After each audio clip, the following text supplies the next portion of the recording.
My entitled, toxic parents disowned me for being gay, but now, after like nearly a decade of being away from this family, are finally looking to try and forgive me, all in some weird, desperate attempt to get money out of me, just so I can financially support them in their old age. And honestly, I am so done with these people that I just don't know what to do anymore. Here's what happened. Okay, so I don't speak to any of my family anymore because they disowned me for being gay after I was outed. It hurt at the time, but honestly, the more time I spent away from them, the more I realized how awful they truly were. And how I'm just better off right now. It still hurts and I still miss them sometimes, but it is truly for the best, and I am at peace about this. My cousin is the only person from my family I'm in secret contact with, so sometimes she'll give me updates about my family. And my family apparently has been telling people that I ran away at 19 with some old weirdo to live a life of sin, and that I'm an addict and a weirdo as well, and some other really bizarre and gross bullcrap. But I'm not any of those things, and I didn't run away. They literally kicked me out and made me homeless. And my dad was really awful towards me and essentially told me that he would hurt me if he ever saw me again. He said he'd get away with it too and would bury my body in the backyard. But of course that would make them look bad, so they won't say that. Apparently I'm still a hot topic almost a decade later, and I'm basically to blame for everything. And just as a reminder, we've literally had zero contact ever since they kicked me out. I also found out that my brother, who actually is an addict, overdosed and passed away a while ago. And they didn't even reach out to tell me. Like, I literally heard this from my cousin. There were 6 kids in my family, and this is basically how they all turned out. One brother's dead, another brother's wife made him cut off the family, or she would divorce him, one's in prison who did some terrible things, and one of my sisters makes spicy content online, if you know what I mean, and is currently pregnant with our older sister's husband. Meanwhile, my older sister was arrested for trying to run him over. So basically, it's a complete mess and the whole family is in shambles. Well, my mom has apparently been telling her sister, who is my cousin's mom, that she is ready to forgive me and wants my social media savvy cousins to track me down. She said she is convinced that I can change and get better under her guidance as a mother, as she thinks that I can repent and that God will forgive me. When my aunt asked if she thought I'd be receptive, my mom was confused. She actually thought I'd be grateful that she had finally decided that she was open to forgiveness. You know, as long as I put the work in, of course. Oh, and my dad wants to retire soon, and they're expecting me to financially support them because that's a son's job. I mean, of course. Again, my great crime that hurt my mother so deeply that I must work for to gain her forgiveness is for being gay. Like, they called me a weirdo and implied I was a danger to society. Meanwhile, my brother's done some terrible things, like way worse than anything I could possibly do. So I guess I'm just evil and disgusting because I like men. But my father, who said he's gonna bury me in the backyard, is somehow a respectable and godly man. Please make it make sense because, my God, this honestly is so annoying. Okay, first off, I just want to say to the original poster, this is so awful. I am so sorry you went through this. You do not deserve to get cut off from your family. Like, these people are such idiots. And it's just completely unfair. You deserve to have a family that actually cares about you, and it just sucks that these people are not that. And I also find it so ironic that they look at you and they're like, oh wow, you're living in sin. Meanwhile, the rest of the family is just a bunch of losers. Seriously, the rest of your siblings are out here doing actual bad stuff, not the hypothetical bad that they think you're doing just because you like boys. Like, what's going on right now? So yeah, if I was in your shoes, I probably would be very hesitant to trust anything these people have to say, because based on what you described, it kind of seems like they want some money from you, and that is about it. And I know if I was in your shoes, I would not give a crap if they want to forgive me or not. If they treated me like the way they treated you, I would probably just keep moving forward and not worry about them in the slightest. If you like Am I the Jerk, you're probably going to love Am I the Genius. Check it out, link down below in the description. Also, go to amithejerk.com/submit if you would like to submit your own stories. Am I overreacting for thinking about breaking up with a guy I'm dating after he didn't jump in to try and pay for the bill for me and my dad when we all went out to eat? Because watching him sit there and not volunteer to pay for literally anything on the bill really left a bad taste in my mouth, because right now I really don't know what to do about this. Here's what's going on. For a bit of context, my dad is visiting from overseas. He left the United States about a decade ago, but still comes back to visit fairly often. And this particular time, he wanted to meet the guy that I've been dating. For context, the guy and I have known each other for about 20 years. And this is the case because we had grown up as neighbors, but only recently started dating. In fact, this was actually the first time the three of us have even gone out together. We're both in our early 30s, and we technically live long distance since we're about 1.5 hours apart, so seeing each other takes a bit of planning. So anyways, we went out out to dinner at a steakhouse, and the total bill was around $150 for all three of us. When the check came along, I took out my credit card because I didn't want my dad to feel obligated to pay while he's visiting, but my dad immediately said that he would cover it. But what really surprised me was that the guy I'm dating didn't even offer to pay or even reach for the check. He just kind of like sat there while my dad handled it. For context, he's a physician assistant, and he makes around $130,000, so it's not like he's struggling financially. I'm not really like expecting some big dramatic fight over the bill, but I did think at least offering would be the polite thing to do, especially when meeting someone's dad for the first time. So am I overreacting for feeling like that was kind of uncouth behavior? Because right now I really don't know what to do. Okay, in my opinion, I don't think this is totally a deal breaker, and I think you might be overreacting and reaching just a little bit further than you should, because it feels like your definition of good manners, or like, I don't know, doing the right thing, might not be considered uncouth behavior where he comes from. The original poster goes on to explain that they're all Chinese American, and apparently it's considered good manners to fight over the bill, or something like that. And sure, that certainly could be the norm that you would expect out of this situation, but honestly, there's a lot of nuance in every culture. So just to give this guy the benefit of the doubt, maybe you're reading into this just a little bit too much, and maybe like a conversation would be better to try and figure out what really went through his head by not volunteering to pay for it. It doesn't sound like he's trying to like get one over on you or your dad by being like, oh yeah, I'm gonna get a free meal out of this. Like, I don't really get that vibe at all. It sounds like you guys really do like each other and you're willing to go like an hour and a half out of your way just to meet up. So in my opinion, I think you are kind of overreacting. I don't think you should break up with this guy. I think this really is just a massive misunderstanding that could definitely be figured out. My family is constantly getting bombarded with requests to visit our house, all because we live in Puerto Rico and people are basically looking for a cheap vacation stay. And honestly, this has been a constant thing, and it's always involving people we barely associate with. And at this point, I really just don't know what to do about this. Here's what's going on. Okay, to start things off, we moved from Ohio to beautiful Puerto Rico a couple of years ago. We post a lot of photos of the gorgeous beaches, the mountain views from our home, how great the food is, etc. But because of this, we keep getting asked by people we barely know if they can come and visit and stay with us because it's a cheap vacation for them. And let me tell you something, it is incredibly annoying, and I always feel like a jerk when I make up an excuse as to why we cannot host them, when in reality, we're just private people who don't want our lives uprooted for a week or two playing host. The most recent one is a cousin and his wife. I've only spoken to my cousin around 3 times in the last 20 years, and only at funerals for family members. I've met his wife briefly at 2 of those funerals, plus we're not even Facebook friends. A few months ago, he awkwardly called me and asked if he and his wife could stay at our place on a vacation in Puerto Rico. Now, I legitimately had other plans during the time they wanted to come and visit, and so I just politely declined. Now, I'm sure it's primarily his wife pushing it because she was in the background for the entire call. Then tonight, I get a message request on Facebook from his wife asking if the 2 of them plus 2 of their friends can come stay with us for a week in June. And honestly, I don't understand how people have the audacity to feel entitled enough to ask for something like this. I don't even enjoy hosting close friends and family, much less people I barely know. Being a host is a lot of work. You feel obligated to show your guests a good time, you have to feed them, make sure they're comfortable, etc. I'm not going to respond to the Facebook message request, but if they have the nerve to call again, I'm just going to lay it out for them, even if it hurts their feelings. Like, I do not know you well enough to feel comfortable having you stay at my house for like 2 weeks, much less with your friends that I don't even know at all, and I'm really just not interested in getting to know you better at all. So seriously, if they ever call, I'm going to be like, have a nice life, and we'll make small talk at the next funeral, but that is honestly about it.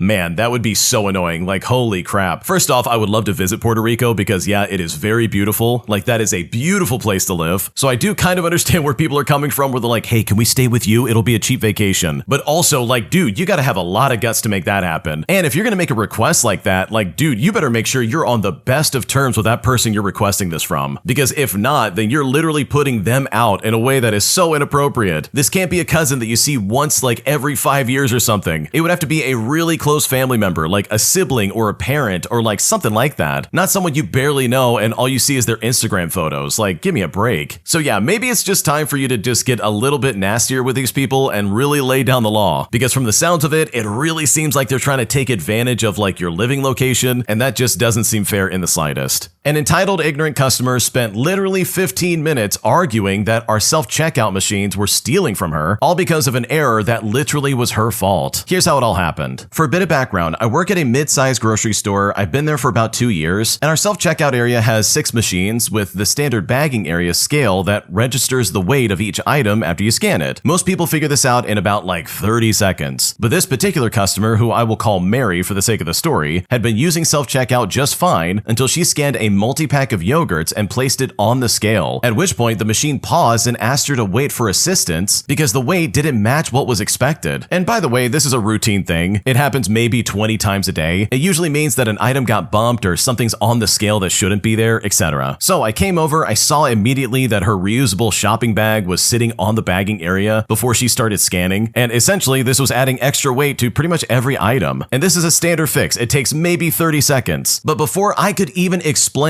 she told me the machine had overcharged her for the yogurts. I said it hadn't charged her yet at all. It had just paused because of the weight difference. But she said the machine was adding secret charges. I then explained the scale, but she said she knew how scales worked and that this wasn't that. But again, I explained, no, this is completely different. But she said that she'd been using self-checkouts for 20 years. Well, I then gently pointed out that our store had only installed these particular machines like 3 years ago, but that really wasn't the point. Well, long story short, it took 4 explanations, a demonstration involving me physically lifting the bag off the scale so she could see the weight number change in real time, and a brief appearance from my supervisor before she finally accepted that the machine was not in fact stealing from her. Now, she did say thank you at the end, which I really appreciated, but she also used the self-checkout again the following week with the bag on the scale again. But I definitely handled it slightly faster the second time because I did not want to deal with this again. Okay, bro, I gotta be honest, and this is just my opinion, it seems like general society is just way too paranoid over everything nowadays. Like, trust me, I get it. I don't trust the government just as much as the next people, especially with the way things are going on right now. But bro, I'm telling you, not everybody's trying to scam you. There's most likely an explanation for just about everything that might be going wrong in your life, aside from being like, oh yeah, the machine is trying to steal from me. Like, bro, no, the local grocery store is not trying to steal your extra cents from you. They didn't rig the machine to try and put on secret charges. Like, that's crazy and that's absolutely not happening. But honestly, this kind of like leads to a good point of like, dude, everybody seems to be like that nowadays. And I don't know, maybe I'm the only one that feels like that, but it really seems like everyone's like default setting nowadays in general society is just to default to the assumption that, oh my God, I'm getting scammed, instead of like, I don't know, using logic and trying to work the problem. But hey, that's just my opinion. Like, leave a comment down below if you disagree. I would love to hear what you have to say.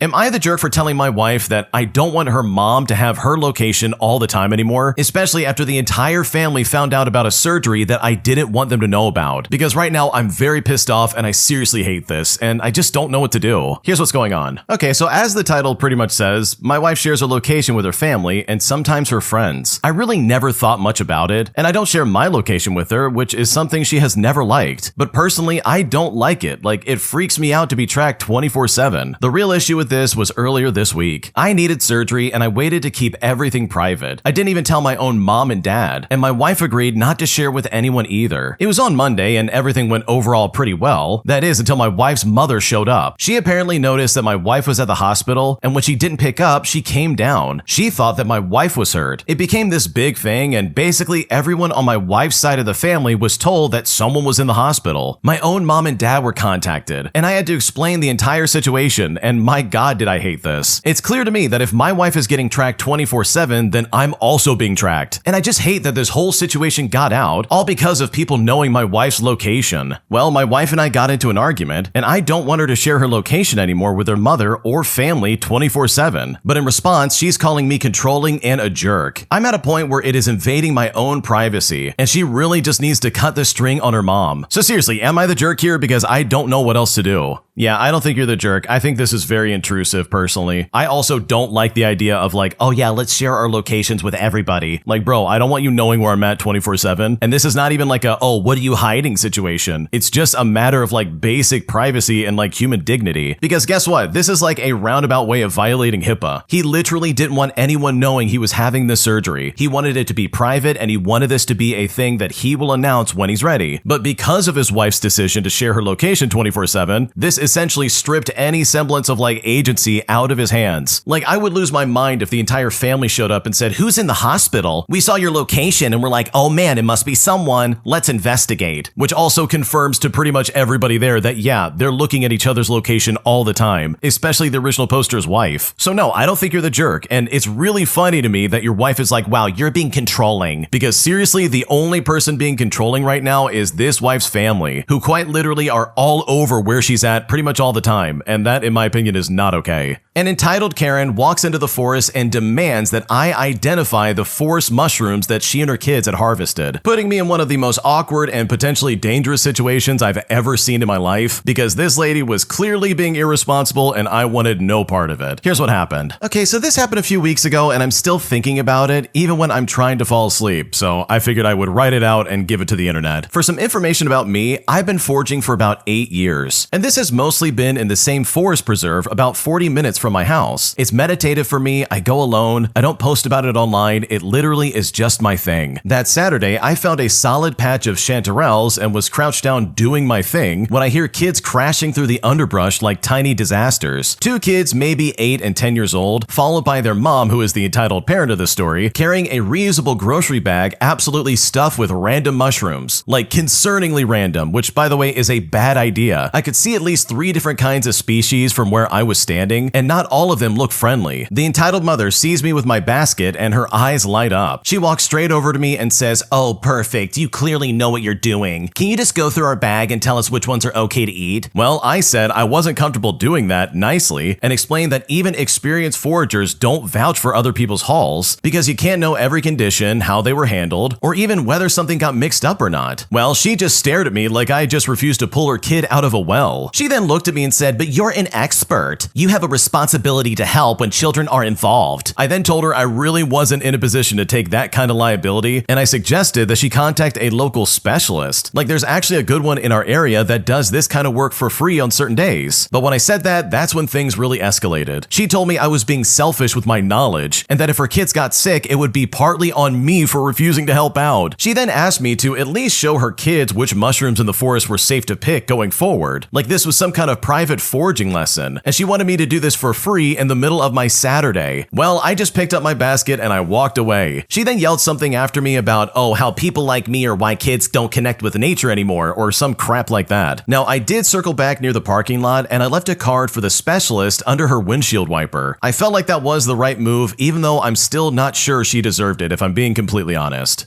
Okay, dude, you have got a death wish if you're going into the forest getting mushrooms and you don't know what you're doing. Like seriously, there are some nasty mushrooms out there that really can hurt you. And this lady going out there and being like, yeah, let's just get whatever we have, mix them all together, and then figure it out later. Like, dude, no, you gotta get trained on that kind of stuff. Or at least have some kind of idea what you're doing. Like, holy crap. And sure, that in and of itself is irresponsible, but to also then be like, well, you're an expert. You, the stranger in the woods I just met, you have to identify them, otherwise I'm gonna sue you. Like, dude, talk about like absolutely making me leave the forest immediately. Like, this is unacceptable. Like, in what universe does she get off on thinking, oh yeah, this guy's gonna take care of it. Maybe if I guilt trip him hard enough and scare him, he'll have to do what I say. But the original poster has it right. There's no way I would ever take that kind of liability. So yeah, I think you did the right thing by walking off and like suggesting a specialist who's like really good at this, because this is a dangerous activity. She was clearly not in the right mind by even doing this in the first place. And I really hope she didn't eat any of those mushrooms without getting it checked first, because frankly, this was a stupid thing to take part in, and she really should have been better than that. My partner has had an 18-month cough that is literally affecting our relationship, and at this point, I don't know what to do about it. Here's what's going on. So I've lived with my wife for just about over 10 years now. We have a wonderful and fulfilling relationship, but she has had a persistent cough for almost 18 months and refuses to discuss it. I'm worried about her health. I mean, the noise is starting to affect my own mental health, and it's beginning to strain our relationship. And at this point, I'm kind of looking for advice on how to approach it. During the 18 months, it has happened roughly once per minute on average. It varies between rhythmic throat clearing and a loud barking cough, sometimes occurring like 3 or 4 times per minute for periods of time. My main concern, honestly, is her health. I often find myself worrying about what could be causing it. The second issue is the noise itself. We both work from home, and it's clearly audible throughout the entire house. I can't work in the same room, and much of the time, I find myself trying to create distance from her when it becomes overwhelming. And that's not something that I want to be the case at all, but none of the other coping strategies I've found to try and manage my reaction to it have really helped in the slightest. Thankfully, she doesn't cough while asleep or even when falling asleep, but our sleep schedules differ slightly, so it still affects my sleep. She has discussed it with the doctor on one occasion, and so far they have invested one possible cause like acid reflux, but the medication has made no difference. She doesn't smoke and she has no other illnesses that I'm aware of. I've tried raising it gently a few times, expressing concerns for her health, asking how the cough has been, mentioning that it seems more frequent, or suggesting that she sees a doctor again. But every time I bring it up, one of several things happens. First off, she'll deny having a cough at all. She'll dismiss it by saying something specifically triggered it, which by the way has a different cause each time. She becomes defensive and assumes I'm annoyed at something she can't control, and then she pushes back and says that she's already had treatment for it and they couldn't find anything wrong. Because of that reaction, I haven't yet attempted to discuss how it's starting to affect our relationship or my mental health. Now, I want to be clear that I understand coughing isn't something that she can necessarily control, and I'm not blaming her for it, but I'm finding the situation increasingly stressful, and I'm starting to feel resentful that the conversation keeps getting shut down. So has anyone ever dealt with something similar to this? How can I bring this up in a way that doesn't make her feel attacked or shut the conversation down at all? What should I do? Bro, this doesn't sound normal. It sounds like the doctor that she saw originally got it wrong, and there's clearly something else going on because holy crap, this is weird. Having a cough for 18 months, in my non-medical opinion, just doesn't sound right. And I know if I was in your wife's shoes, I would absolutely be like, okay, I gotta find a doctor who does know what's going on, because I don't want to cough all the time, especially not to the degree the original poster's describing. That literally sounds miserable. I would hate that. So it does seem kind of weird that your wife doesn't want to explore this and figure out what's going on with it. I don't know, maybe she's embarrassed or something like that, and she's like, oh, we've already looked at this, just let it go. And so that's the reason why she doesn't want to look into it. I don't know. This just seems really weird in my opinion. So no, you're not the jerk for trying to bring this up and talk about it, because I think this is something that needs to be talked about, because it does sound like this is a problem.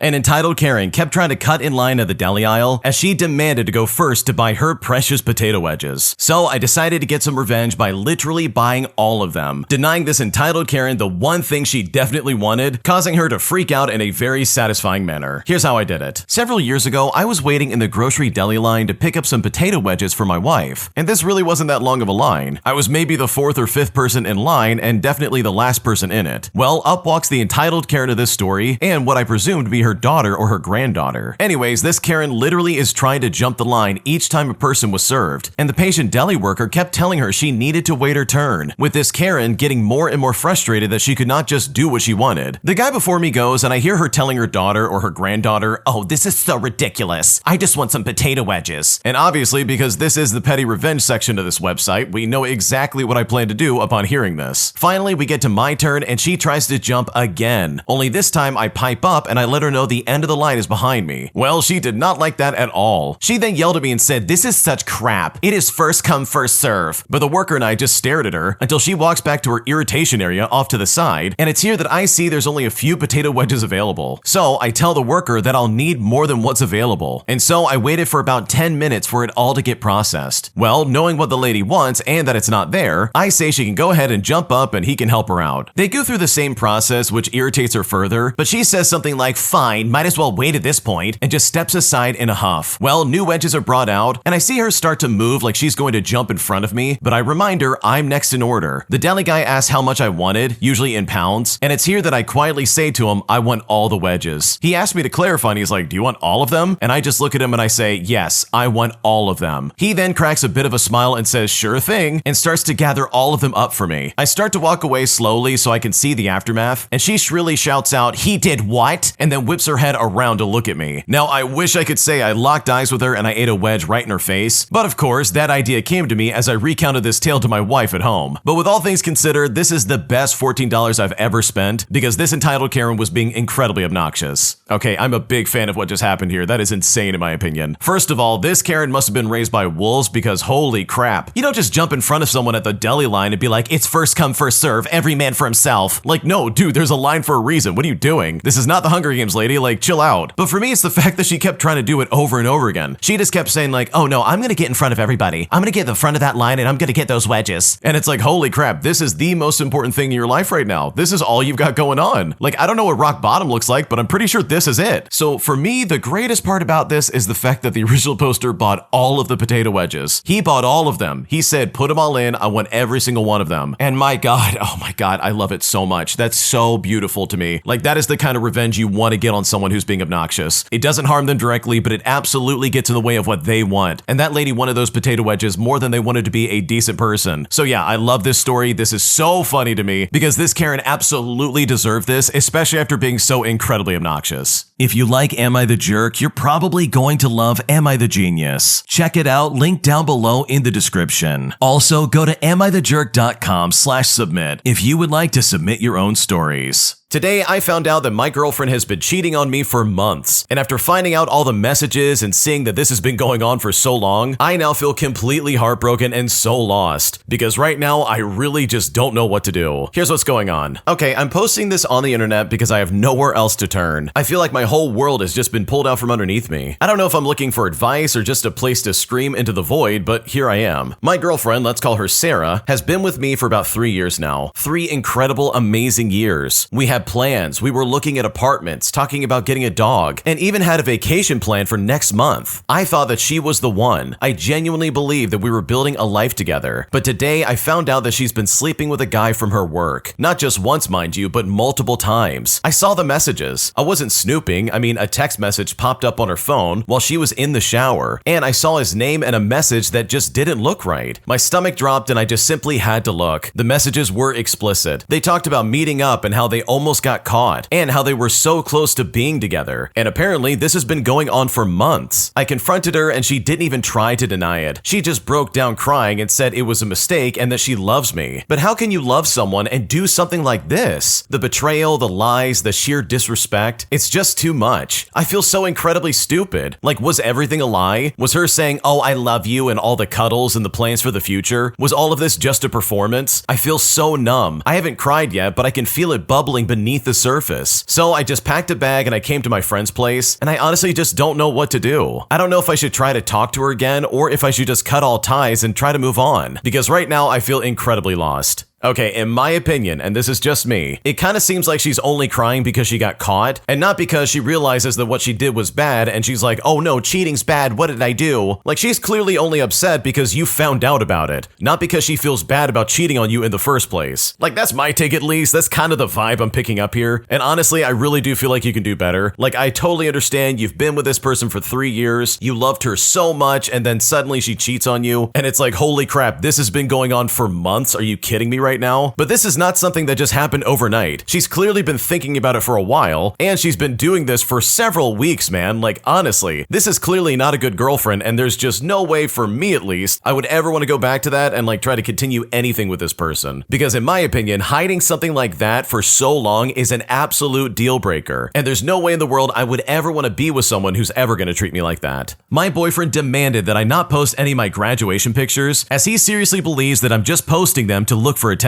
As he said that if I do post them, I shouldn't even bother coming back to our place that night. As he seriously gave me an ultimatum that I honestly never expected in my entire life. And right now, I'm not sure if I'm overreacting or not, and I just don't know what to do. Here's what's going on. I'm a 24-year-old female, and I graduated last weekend and wore a fitted mini dress. And for reference, this wasn't like a really short dress, and it wasn't showing any of my chest area, if you know what I mean. Now, this event was a big deal for me. I'm the first in my family to graduate, so I got lots of photos with my parents and my friends. My 27-year-old boyfriend was there, and he was super sweet all day. But on the way home, he asked to see the photos I was going to post, and then said he doesn't want me posting them because it looks thirsty and invites attention. Now, I just laughed thinking that he was joking, but he doubled down and said if I post these, I shouldn't come back to our place that night. Literally an ultimatum over graduation pictures. He framed it as respect, and that his coworkers and family follow me, saying that it reflects on him. Well, I ended up not posting and stayed at my mom's mom's house because I was so upset and honestly just really embarrassed. He then texted later saying, "I'm glad you respected our relationship." Then the next 2 days asked me to delete some old vacation photos as well. Now for a bit of context, he's made little comments before. Like for example, he'll comment on my makeup being a lot or him not loving a certain top that I'm wearing, stuff like that, but never an explicit do this or else type of situation. He's not a monster. I mean, he's been really good to me in other ways, but I can't shake this feeling. It feels controlling and I'm worried it's a preview of what's next. So am I overreacting for considering breaking up over this one incident? Is this the kind of boundary you compromise on or a line in the sand? I mean, how do you all handle social media boundaries in relationships, without it turning into control? I'd really appreciate some honest takes because right now I just don't know what to do. Okay, this seems really weird because I think your boyfriend is 100% being controlling. Even the idea of you not posting pictures about yourself all because your boyfriend's like, "Oh, you're looking for attention." Like that's so dumb and insecure. Like what's wrong with him? You're not doing anything wrong. You're just celebrating your graduation. Like come on, dude. It's also really concerning that he wants to sit there and be like, "Oh, you can either do that or else don't even worry about coming back to our place that night." It's like, dude, what is that supposed to mean? Like, I don't know about you, but I'm not really a fan of veiled threats. Like what's going on right now? And it's so funny to me that him trying to be like, "Oh, I'm glad you respected our relationship." It's like, okay, so it's only respect to the relationship if I do what you say and not post pictures about my graduation like I want to do. Which by the way, innately there's nothing wrong with that. Like from the sounds of it, the dress she wore was pretty modest. It's not like showing off like her entire body. It's not like she graduated in a bikini. Like come on, man, what's going on right now? So in my opinion, no, you're not overreacting. Because the fact that he gave you an ultimatum, in my opinion, is a huge red flag. And that is not something I would ever ignore. My work friends were giving me the silent treatment after I made an edgy political joke. And now after being shut out and completely cut off from the group, they're now reaching out trying to be friends again. And I'm honestly wondering if it's worth rekindling this friendship because right now I just don't know what to do. Here's what's going on. So I started this new job back in June and I made some friends with 2 other new hires in my training class. I was happy to have friends as I'm usually a loner, but I enjoyed spending time with them. We would play small pranks and poke fun at each other, so I didn't think it would be out of the ordinary for me to make an edgy joke. Well, it was not well received and I tried to clear things up by explaining myself, but they just didn't seem to care. One of my friends, who's 22 years old, who we will call Harry, has hardly even spoken to me ever since then. I sat down with him at lunch like I usually do, and he left without speaking to me. My other friend, who's 29 years old, who we'll call Larry, wanted to hear me out, but still thought I went too far and hasn't tried speaking to me ever since. So basically, here's the timeline. Last Wednesday, I made a joke that they didn't like. Thursday, they would hardly even talk to me, and after that, I could tell that I wasn't really welcome to sit with them anymore. So I just kind of kept to myself, which then brings us to present day. Larry decided to reach out on our team's group chat and asked to have lunch with them tomorrow. I'm really torn about it because on one hand, they stopped talking to me because I said something they didn't agree with, and I don't want to be friends with someone who would do that. On the other hand, I'm sad that I finally made friends after being alone most of my life, and I wish I could just make it up. I know I messed up, so I don't need to be told that I shouldn't bring politics up at work, but I don't think I deserve friends who would go days without talking to me just because they disagreed with me. Is it worth rekindling our friendship? Because right now I just don't know what to do. Okay, I've got kind of a hot take here, but in my opinion, any kind of edgy joke is definitely not meant for work. It's never gonna land correctly, someone's always gonna be offended, but that's especially true if it's political in nature. Like, dude, what are you doing, man? Like, you've got to realize that there really are some people who just show up to work to get a paycheck, and they're not really interested in having these weird political,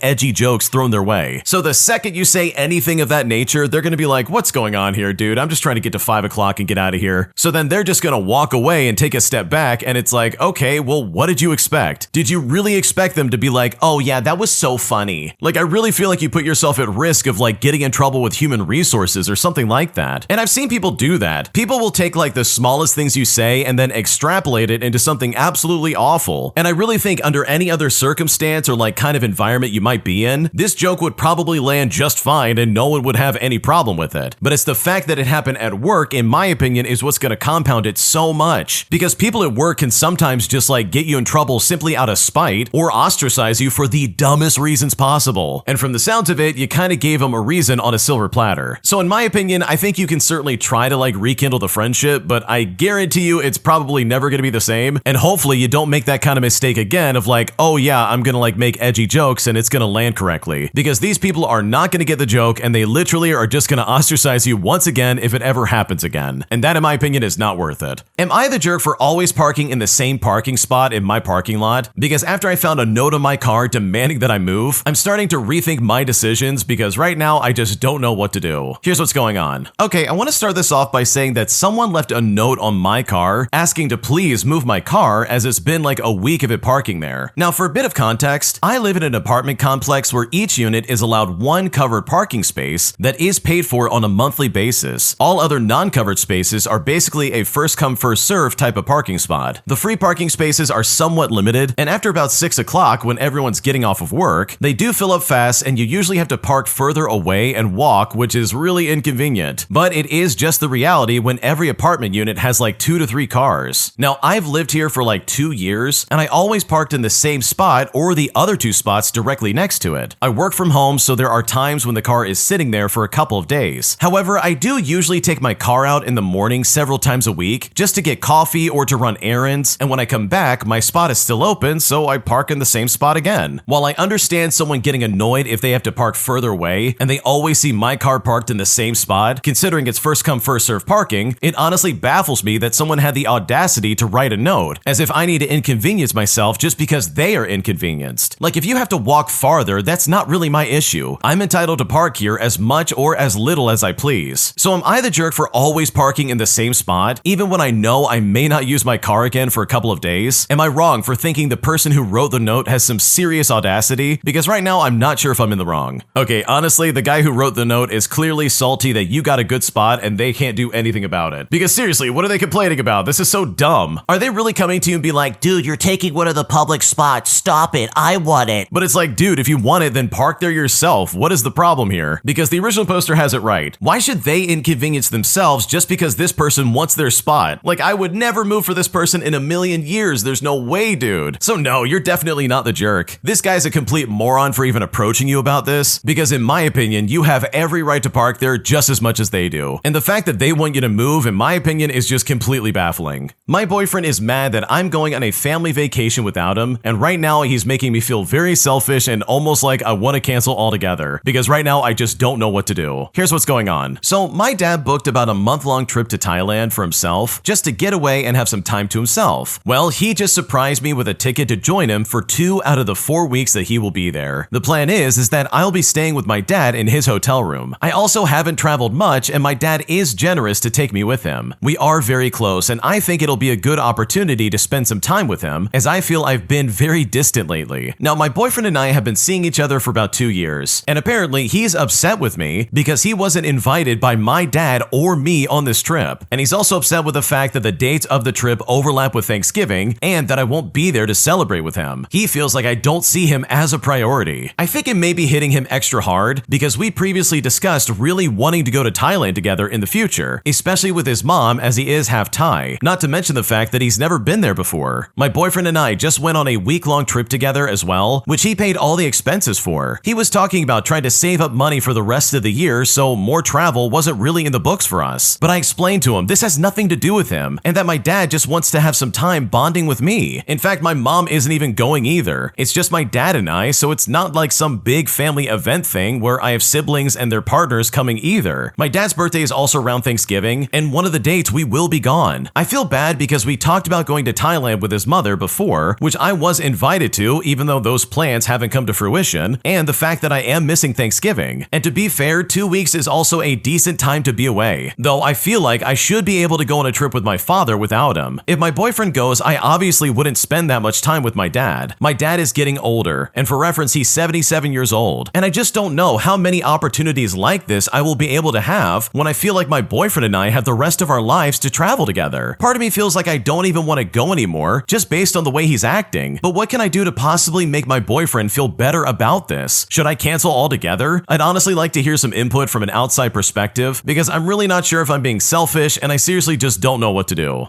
Okay, honestly, I think your boyfriend's being super weird here, and there is no reason for him to be acting like this. Like, seriously, this is so dumb. Why can't he be happy that you're going to spend time with your dad, instead of trying to act like, well, what about me? Why wasn't I invited? And it's like, dude, maybe because you're not his daughter? Like, what's going on right now? Like, the man is 77 years old, and he probably just wants to spend time with his family before he passes away eventually. Like, come on, man, this is honestly not that hard to understand. So no, I don't think you're being selfish at all. I think you're just trying to spend time with your dad, and your boyfriend's clearly completely butthurt about it, and that is not your problem in the slightest. My girlfriend invited another man that she met at a business trip conference that she had never met before to spend the night, and I'm honestly now considering ending my relationship of 3 years with her because right now my trust has been completely betrayed. Here's what's going on. Okay, so my girlfriend was away at a work conference in a touristy town when she texted me right before she went to bed about how she invited a man to stay in her room with her. She explained how the room had 2 beds and how she and a couple other people that she had met at the conference really hit it off, and how if she didn't offer the room to him, he would not have been able to go and do some tourist stuff with them as a group. She said it's not a big deal and I might not be understanding the context of the situation considering how respectful he was. Well, I took issue with this immediately, but it was obviously too late for me to object as they were already at the hotel at the end of the day. I obviously have a lot of trust in her, but I'm really upset that she wouldn't run it by me first considering my history with trust issues that she clearly knows about. She has never done anything like this before, and I know she is an outgoing person. Her job is very niche, and it's not often that she gets to talk with like-minded people in depth about her passion for her work. So I could see her making friends quickly with people based on that, but I'm honestly considering ending our relationship of 3 years over this. It feels like a massive betrayal to me, and I'm just hurt. Is there any way for me to save the relationship and move past this? Because I simply don't know what to do. Okay, someone in the comment section said it before I could, but yeah, she knows exactly what she's doing. She didn't just invite this guy for nothing. She clearly was hoping something was gonna happen, and she set up the perfect scenario to not only ask you last second, but also put him in the same room as her and be like, okay, we're gonna get some sleep. But it's like, what is she actually hoping for there? Like, why invite another man into your hotel room without even pretending like you have a boyfriend? Because that's exactly what it seems like she's doing. She basically said, oh, you can stay in my room. There's 2 beds. There's not a big deal. But in my opinion, this is a huge deal. So I completely relate with the original poster. I would also be very pissed off about this. And honestly, with all things considered, I don't blame you for feeling like this relationship should be over. Because what she did is incredibly weird and there's just no way this is ever going to be appropriate. My entitled neighbor doesn't want me to walk down the street that she lives on because her neighbor's pit bull goes crazy anytime it sees me. And now I'm wondering if I'm the jerk for still choosing to walk down this road because I personally find this request to be completely ridiculous. Here's what's going on. Okay, about 2 months ago, this neighbor, let's call her Joanne, left a letter in my mailbox requesting that I avoid walking down her street because her neighbor that owns a reactive pit bull goes crazy when I walk by him with my 2 35-pound dogs. And for reference, my dogs are also not big fans of other dogs. She explained that the dog belongs to a guy who lives there with another woman, and he recently passed away, and the dog is confused and extra reactive. For a while, I would walk down the street and the dog was chained up in the front yard and would go crazy, so for my own safety, I would avoid walking down that particular street. A few months passed and I don't see the dog chained up outside anymore, so I start walking down that road. There's 2 loops in my neighborhood, and if I go on the second one, it takes me twice as long. Well, yesterday I'm walking down the road and said pit bull is not outside, and this lady literally comes running out of the house, yelling at me to stop walking down the street, as the dog's inside the house and just goes crazy, as she was screaming that I need to turn around right now. I then explained to her that I live in this neighborhood and that I have a right to walk down a public road if I'm so inclined, but I will do my best to avoid walking by if the dog's outside, but it is seriously ridiculous to ask me to come by here when the dog is inside the house. So seriously, am I the jerk here? Should I just go out of my way to avoid an entire street when walking my dogs? Because right now I really just don't know what to do. Okay, honestly, this sounds like some idiot who just can't stay out of other people's business, because this is just so stupid, dude. First of all, there's no reason why you can't walk down the road. You're just walking your dogs, man. You're not bothering anybody. If that stupid pit bull is going crazy, then congratulations. The dog can get pissed off and stay chained up. It would be a different story if that thing was like chasing you around the neighborhood, because that's just really dangerous. So no, you're not the jerk for walking on the street you live, dude. This lady's a busybody and she's clearly just trying to like boss people around. And this is all based on stuff that she's assuming, and it's like, oh, you're making this dog go crazy. But it's like, dude, that's not my problem. I have a right to walk wherever I want. And this Joanne lady literally can't tell someone whether they can or cannot walk down a public road. Today, I caught my dad with a suspicious text from another woman, putting me in a situation where I not only demanded that my dad tell my mom about this, but I also pushed things even further by forcing my dad to confess to my mom, resulting in some of the most shocking news I've ever heard in my life, where my dad has basically been cheating on my mom for about 3 months now, putting me in a situation where I'm not sure if I made the wrong choice because right now I don't know what to do. Here's what's going on. Okay, I want to start off by saying that I'm a 29-year-old guy with no real social life. My only social exposure exposure is online friends I've made in video games and my immediate family. I like going out to dinner with my grandmother and my dad from my father's side, and in fact, we went to a local restaurant. While we were eating and chatting specifically about current political events, I glanced over and I caught my dad getting a text message from someone who I will call Abby for the sake of the story. I didn't get the full context, but it was on Snapchat, and her message said something about loving him so much and thanking him, with something else written about someone who we will call Dan. Now again, I'm sorry, but I didn't get to see it fully, honestly, but I know my dad, and I know what is and isn't okay with my parents. I really wanted to ask about it, but wasn't sure if it was okay, because it felt a little invasive. However, I felt burdened with the knowledge, and I didn't think it was okay to ignore it. Later, we dropped my grandma off and we were walking to our respective cars when I stopped him and I asked him, "Hey, I'm sorry if this is awkward, but who's Abby?" He then looked at me and said, "What do you mean?" But I told him I saw a woman message him and that he replied about going out with family. Now, I guess I can't really convey this clearly, but I know my dad. In other scenarios, he would immediately tell me what's going on. I mean, I gave him pretty obvious information, but here he was playing dumb and it kind of solidified my beliefs and my fears. It almost felt like it was a confession, but he was trying to play this game where it's like, "Oh, but can you make me say it?" So I told him that I saw another woman say, "I love you." He took a second to think and said, "I'll tell you later when I start driving." So I said, okay. Like, to me, that was progress and acknowledgement. So I got in my car, he got in his, and I started driving off. After like maybe 5 minutes, I decided, okay, I guess I'll just call him. Once I rang, he picked up and said hi. And if it's important, he literally answered the phone like this was the first time we spoke that day. Like, I was expecting him to kind of know where to start the conversation, but it was just hello, like it was some kind of surprise. Anyways, I asked him, "Hey, I need to know what the text was about." He then said to me, "What text?" And I was getting anxious and I told him the one about Abby. He let out a sigh and said, "Abby's an ex of mine, and she started talking to me one day about how her husband divorced her. She was confiding in me about the divorce." I then asked him, "Well, does mom know about this?" And he responded kind of hesitantly, "Well, no." So I told him, "Well, that's something I think mom would want to know about, because that's not normal. You're married, dude." He then just said, "Oh, I know," and did kind of like a nervous giggle. Now, at this time, I felt dissatisfied because my dad is my hero. I really look up to him. He's always been this get the job done kind of guy. He's silent and observant. He is also my stepdad, and it wasn't the best at first, but he really shined to me over the years, and it was hurting to see him kind of like dance around the issue like this. Like any other time, even with sensitive information in the family, he speaks up immediately, clearly, and wholly, and this just felt wrong. So I pushed him, saying, "I feel like this may be overstepping, but as much as this is your wife, she's also my mom, and it would make me feel much better if you told this person was chatting with you, because I'm sure over 2 decades isn't worth the sneaking around like this. Like, if you just told her, 'Hey, my ex messaged me, what do you make of this?' she would probably understand, but knowing that you're talking to another woman you once had a romance with and keeping it from her, that would honestly hurt a lot." He then said he knew and that he will, and at this point I felt happy, so I just left it at that. I later got home, but I guess my mom asked my dad to go out and pick up my sister, who was probably out somewhere. I'm honestly not sure. I then asked her something about her day and stuff, but then I decided to put up a safety measure. I told her, "Hey mom, this is gonna sound scary in like an anxious way, but please don't panic because I need you to listen to me." She then said to me, "Okay, what's up?" And it's here that I told her I encountered something today, and I told dad to tell you about it. I said to her, "It's not something you should lose sleep over. Just know that I expect dad to tell you something when he's home. Let's give it until like maybe Saturday. Just let me know if he says anything or not, and trust me, if he tells you, you'll know. But please don't tell him that I called you." She then said to me, "Okay," and I told her I loved her and to sleep well. Now, for some additional context, our dinner was at like 7 o'clock p.m., and I saw the text at some point halfway through it, and we left at about 8 o'clock p.m. Then we dropped my grandma off at around 8:45, and that's when I confronted my dad. I then got home at around 9 o'clock, and I called my mom pretty much as soon as I got to the door. So I'm sitting and I'm waiting, and 10 o'clock eventually rolls around. I then text my mom if he said anything, and she says no. For reference, my dad goes to bed at about 10 o'clock every night for work. But with all the mounting stress and the pressure behind this, I kind of cracked, because the next thing I knew, I was putting on my jacket, and I texted my mom, "Look, don't go to bed, I'm coming over." I know I said to her, "Let's wait until Saturday," but I felt compelled to confront this situation right now. To me, him not saying anything was cowardly. Like, this is not what my dad would have done. This isn't standing on business. This is evasion, and at this point, I just drove over. I parked on the street by their house, and I used my key to let myself in. When I came in, my mom was already in the living room expecting me. I then asked my mom where dad was, and she said that he's in bed. I said to her, I need him to come downstairs and that there needs to be a talk of some kind. Now, my mom, who I told not to worry, clearly was shocked because I'm acting a little shaken up myself, and not like someone who thinks this is normal and nothing to get scared about. Anyway, she eventually calls him down. Well, I look at my dad and I say say to him, listen, this is my mom. You need to tell her. But it's here that my dad had the nerve to say, tell her what? And he said it in an irritated tone. Now, I won't lie, I got really scared, as I don't think I've ever stood up to my dad before. There wasn't a reason to, but it's honestly like standing up to an animal, like I was facing down with a lion or something like that. But I thought to myself that I won't be pushed away from this because it was eating me up inside. So I stood on business. I said to him, you need to tell mom about the text messages I saw on your phone at dinner. And it's here that my mom snapped her head towards my dad. Now, I think my dad kind of buckled under the pressure and started off by saying, well, about 3 months ago, Abby started messaging me. And while talking, my mom looked over at me and with a concerned expression and the softest voice, she said to me, it's okay, you can go home, I will handle this. And my God, I started getting all emotional because this felt like a situation where she knew about this and she simply didn't want me to be here when things went down. So I looked back at my dad who's still looking at the ground and I started to feel the weirdest blend of sad and angry. And at this point, I just left. I eventually drove home and here I am. So seriously, did I mess up here? I'm not sure if it was the right call. I didn't see him say anything bad back to her, and I seriously feel like I reacted to things that I shouldn't have because it honestly just wasn't my place. I made deals with both my parents to do things. I wanted my dad to tell her with his own words and my mom to wait for something to happen by Saturday. And with all things considered, I think I may have rushed this. Like, I actually just don't know what's going on. I'm scared because I think letting it happen naturally was the more mature thing to do. And at this point, I'm honestly not sure what to do. Okay, honestly, it seems like your dad's been cheating on your mom or something like that. And this also might not be an isolated incident. Like, it really seems like this is some kind of like premeditated thing that your dad's been going through. And your mom's like, oh, great, this again? Okay, I could deal with this. Which is crazy in my opinion. I can't imagine this ever going down that way because I know for a fact if someone's going to be cheating on me, there's very low likelihood I'm ever going to want to work things out with them. But maybe your parents are better people. I don't know. Like, this just sounds insane. But when it comes to like whether or not you made the right decision, in my opinion, I think you did make the right decision. Your dad absolutely was like nurturing this conversation between him and Abby, and this is obviously not an accidental message that got sent his way. He very clearly was like, oh yeah, this is something that's been going on for months, and oops, sorry, forgot to tell you about it, which I think is completely inappropriate. Like, if my ex-girlfriend started messaging me, I'd go to my girlfriend and be like, whoa, this lady messaged me out of nowhere. I definitely want you to know about this. But instead, this guy kept it hidden for like 3 months. So I don't know, this is really important. I most definitely would not want to keep this a secret and not have anyone say anything about it, because I feel the same way as the original poster. Letting this linger and have nothing done about it is just gonna make this way worse, especially when you're the one that found out and kind of caught your dad in the act. So no, you didn't mess up, you're not the jerk. This is absolutely reasonable for you to do, but in my opinion, the way your dad is acting is super suspicious, and neither you nor your mom deserve to be treated this way in the slightest. If you like Am I the Jerk, you're probably going to love Am I the Genius. Check it out, link down below in the description. Also, go to amithejerk.com/submit if you would like to submit your own stories. My brother used $150 worth of grocery points without telling me, and now I'm kind of left wondering if I'm overreacting because I am seriously pissed off, and at this point I just don't know what to do. Here's what's going on. To start things out, I have an older brother who's been struggling financially for quite a while. He has 2 daughters, so I've always felt a bit responsible to help out. Over the last 3 years, I've lent over $2,600. First, he said he would pay me weekly, and then it was when the tax return comes in. But now it's when the lawsuit money comes in. And just as a spoiler, it's been years and there is still no payout. I've also helped him for free with editing videos, designing logos, running his Twitch and YouTube channel stuff, basically being his unpaid social media manager on top of being his bank. Now, with that bit of context out of the way, here's where the actual problem comes in. I have a grocery membership that gives cashback points, and I added him to it, and we agreed that since he gets to shop there without paying the membership fee, any points earned would be mine. This seemed fair and he agreed to it. Well, earlier this month, he calls and informs me that he's been using some of the points, and he's not asking to use them, he's just telling me that that's what he's been doing. He says it's just bread and water until the coupons kick in, and I think to myself, okay, fine, and I just say yes. Well, fast forward and I check my account and it's over $148 worth of points that are gone, literally in 3 different transactions. So clearly it's not bread and water money. We're talking full-on grocery trips without ever letting me know. When I texted him, he joked back and said, oh, talk to my wife. She'll make you 3 desserts as a reward. He then backtracked and apologized, and then admitted that it was all him and not her. Well, now they're coming over Wednesday to talk, and I don't scream or fight, but I do feel taken advantage of. It's not about the points, it's about the trust. If they would have just kept quietly draining the points, would they have just kept going until it hit 0? So what do? Do I just tell him not to do it again? Do I drop it entirely? Should I take him off the membership completely? Or am I overreacting over grocery points? Because right now I really just don't know what to do. Okay, first off, you are not overreacting because this guy is using you. Like, think about it. This guy is playing you for a fool. He's already taken nearly $3,000 out of your pocket. He's never paying that back, by the way. And now he's using all of your grocery points, which, by the way, in case you don't know, that takes like forever to store up. Like, I know for a fact I would be losing my mind if someone did that to me because holy crap, $148 worth of points is a lot. And that guy just straight up took them from you. Like, what is going on right now? And I've got to be completely honest with you. Him having 2 daughters does not mean that you're responsible for them at all. That falls on him and his wife, not you. So don't for a second feel like you got to step up and be like, oh, he can't take care of himself. I need to be there for him. And sure, you can be there for him to an extent, but it sounds like you're basically running his life and he's taking no personal responsibility. And that just sucks for you. So I know if I was in your shoes, there's no way I would ever let this slide. I would let this be the final straw for me and be like, I'm sorry, I can't help you anymore. While also reminding him of all the money that he owes you. Because as far as I see it, this guy does not care about your well-being and he's only taking advantage of you because he's too lazy to fix his life. And that is not fair for you at all. An entitled Karen claims that I'm stealing from them despite the fact that I was dumpster diving through the trash, marking this as one of the most annoying situations I've been in a long time. Here's what's going on. To start things out, I was dumpster driving outside of a thrift shop. I'm an artist who works with reclaimed materials, so I'm a semi-regular garbage picker. When I do, it's always bins on public property, and I always leave the site cleaner than when I found it as a way to say thank you. Many businesses discourage dumpster diving for liability reasons, and if I'm asked to leave, I leave immediately. Now, at least 3 thrift shop employees saw me digging through their dumpster, and they literally did not care. In fact, I even chatted with one guy, and he helped me out by finding me a box to carry my stuff. Now, just as I'm packing up to leave, this entitled Karen comes out and says, "You can't put stuff in our dumpster." I say to her, well, I'm not, and then I carry on gathering my things. She then starts to go off on me about how I'm stealing from them. She points to a skate I had in my pile and says, "Those are skates that we could be selling." But seriously, it was a single skate that I found in someone else's garbage, and I told her as much. I then informed her that my pile contained trash that I had collected from around the neighborhood. She then continued to falsely accuse me of stealing and how the dumpster was on private property, even though it definitely was not. Well, eventually she went back inside in a huff. I put a bunch of stuff back in the dumpster, which she technically explicitly told me not to do, but I clean up as I always do, making sure to not leave any trash outside the dumpster. But before I left, I placed the single skate dead center in the front of the dumpster, just as a parting gift for this entitled Karen. Okay, I love this story for a few reasons, but most of all, I love how people are like, "You're stealing from us," as you literally dig through a dumpster. It's like, dude, if I'm stealing, why are you throwing it away? Like, let's be honest here for a second. If you really feel like your merchandise should be sold in your store, then maybe don't throw it away, dude. Like, for me personally, I don't care if someone dumpster dives. Like, dude, live your life, do whatever you want. But for someone to not only be like,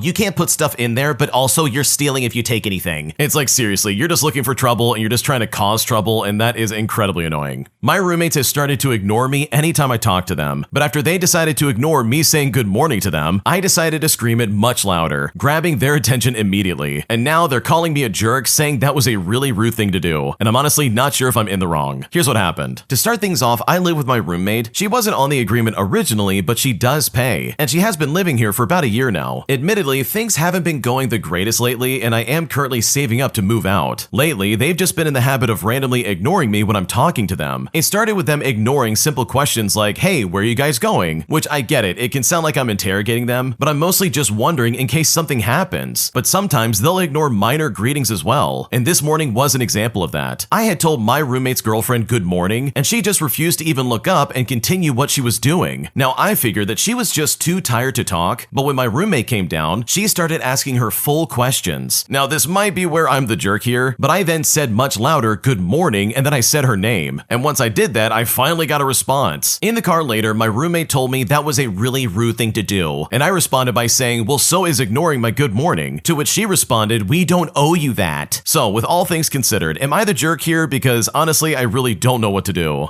Okay, I can confidently say that yes, the original poster is definitely the jerk here. Why are you trying to force an interaction with people who don't want to talk to you? Like, seriously, what's going on? They obviously don't like you for some reason, and honestly, based on the way you're acting, I can kind of see why. Because when they didn't respond, you decided, I'm gonna scream at them. That's the only way to make them respond. It's like, dude, what are you doing? This is so weird. It also seems like you're trying to antagonize them from the get-go, and it's like, dude, you're already moving out. Why not just stay quiet and get out of there as fast as you can? So yes, I think the original poster is being a jerk, and I think the way you're acting is super weird, and you could have gone about this in a much better way. Am I overreacting for being pissed off at a volunteer worker at a food pantry after they gave me cans without any nutritional information on it? Because right now they're saying that if I'm hungry enough, I'll eat it, despite the fact that I'm feeding my daughter who has diabetes and high blood pressure, meaning that I need to know exactly what's in here. But despite that, I'm still not given any information, and at this point, I'm kind of freaking out. Here's what's going on. Okay, I just want to say that I'm truly at a loss, and if I'm being completely honest, I'm a little bit scared. I really just don't know what to do. For reference, my town has 2 food pantries. I can't go back to one of them until next month, and I hope I won't need to, so I went to the other one instead. I was given a box of mystery food where the cans didn't have labels and bags without the boxes. I then asked the lady running it what the food was or if she had any idea what it was, and she just said, "Oh, it's food." And yes, I'm grateful, but my daughter has a very strict diet, and I need to be able to look up the nutrition on everything that she eats. She then says to me, if she is hungry enough, she will eat anything. But here's the thing, she can't. She has diabetes and high blood pressure. She can only have so many carbs and only so much sodium. She's not just being a picky eater. In fact, I was watching another worker to the side taking things out of the package and writing what they were, except it was just vegetable and sauce. Very vague and very sloppy. In fact, I could barely read what was scribbled on mine. But I'm guessing they do this if it's past its expiration dates or something like that. So what about people with food allergies? Now, I've dealt with rude pantry workers in the past, especially when the lady refused to give her tampons because according to her, she was so young and didn't need to use tampons. So I don't know why I expected a different outcome. I know things suck for a lot of people right now, and it doesn't help when people have no empathy or volunteer to help, but want to gatekeep and try and control what is given. What will happen if she has too many carbs or misses a few doses of medicine? I really don't know, but I'm not willing to gamble with her health. I'm grateful for food, but I have to know what I'm feeding her. And I guess that is a luxury that I just simply can't afford. So am I overreacting here? Because honestly, I don't know what to do. Oh man, that is some really crooked practice. I've never heard of this actually happening before. The fact that they're taking the labels off and being like, okay, here's your food. Don't be a picky eater. Go ahead and eat it. Especially for someone who has diabetes and high blood pressure. Like, dude, what is going on right now? Why not keep the label on there so people can see exactly what they're eating? So with all things considered, no, of course you're not overreacting. This is a very sketchy thing to do, and the fact that they're trying to pull this on you, in my opinion, is so uncalled for. Because everyone deserves to know exactly what they're eating, whether you're poor or not. Am I overreacting for wanting to dump my boyfriend? All because his dad screamed at me and threw a glass at me. Because right now I'm very scared and I just don't know what to do. Here's what happened. Okay, so this happened a couple of nights ago and I'm still shocked about this. My boyfriend and I have been dating for nearly 2 years, and I will say his relatives have always been unpredictable. Sometimes they're nice and sometimes extremely hostile. I generally steer clear of them because they are volatile, but it was his sister's graduation dinner and he begged me to join him. When I inquired if his parents were okay with me being there, he said yes and that they were fine and just wanted to make peace. And so I reluctantly agreed. Well, we get there and things seem fine at first, but halfway through dinner, his dad starts making really condescending comments about how I'm distracting his son from his career. I attempted to look the other way, but he still persisted. And finally, when I quietly said that I didn't appreciate the comments, he snapped at me. He got up and started screaming at me in front of everyone. And then he threw a glass across the room, shattering it against the wall not far from where I was sitting. And to be completely honest, I was terrified. I started to get up, but my boyfriend begged me to stay and not make a scene. But I told him I was already humiliated and scared. But he just sat there like a deer in the headlights while his family acted like this was normal. And eventually I wound up leaving anyways in tears. It's been a couple of days and my boyfriend has apologized, saying that he should have stood up for me. He also confessed that his dad has physically lashed out at him and on other occasions at his siblings too, I guess. He also literally said, well, that's just how he is. But it's not the way I am, and I don't want to start to be that way in my life. I love my boyfriend, but I will be honest, I don't think it's enough here. I hit a wall and that was it. So seriously, am I overreacting by wanting to leave? Because right now I don't know what to do.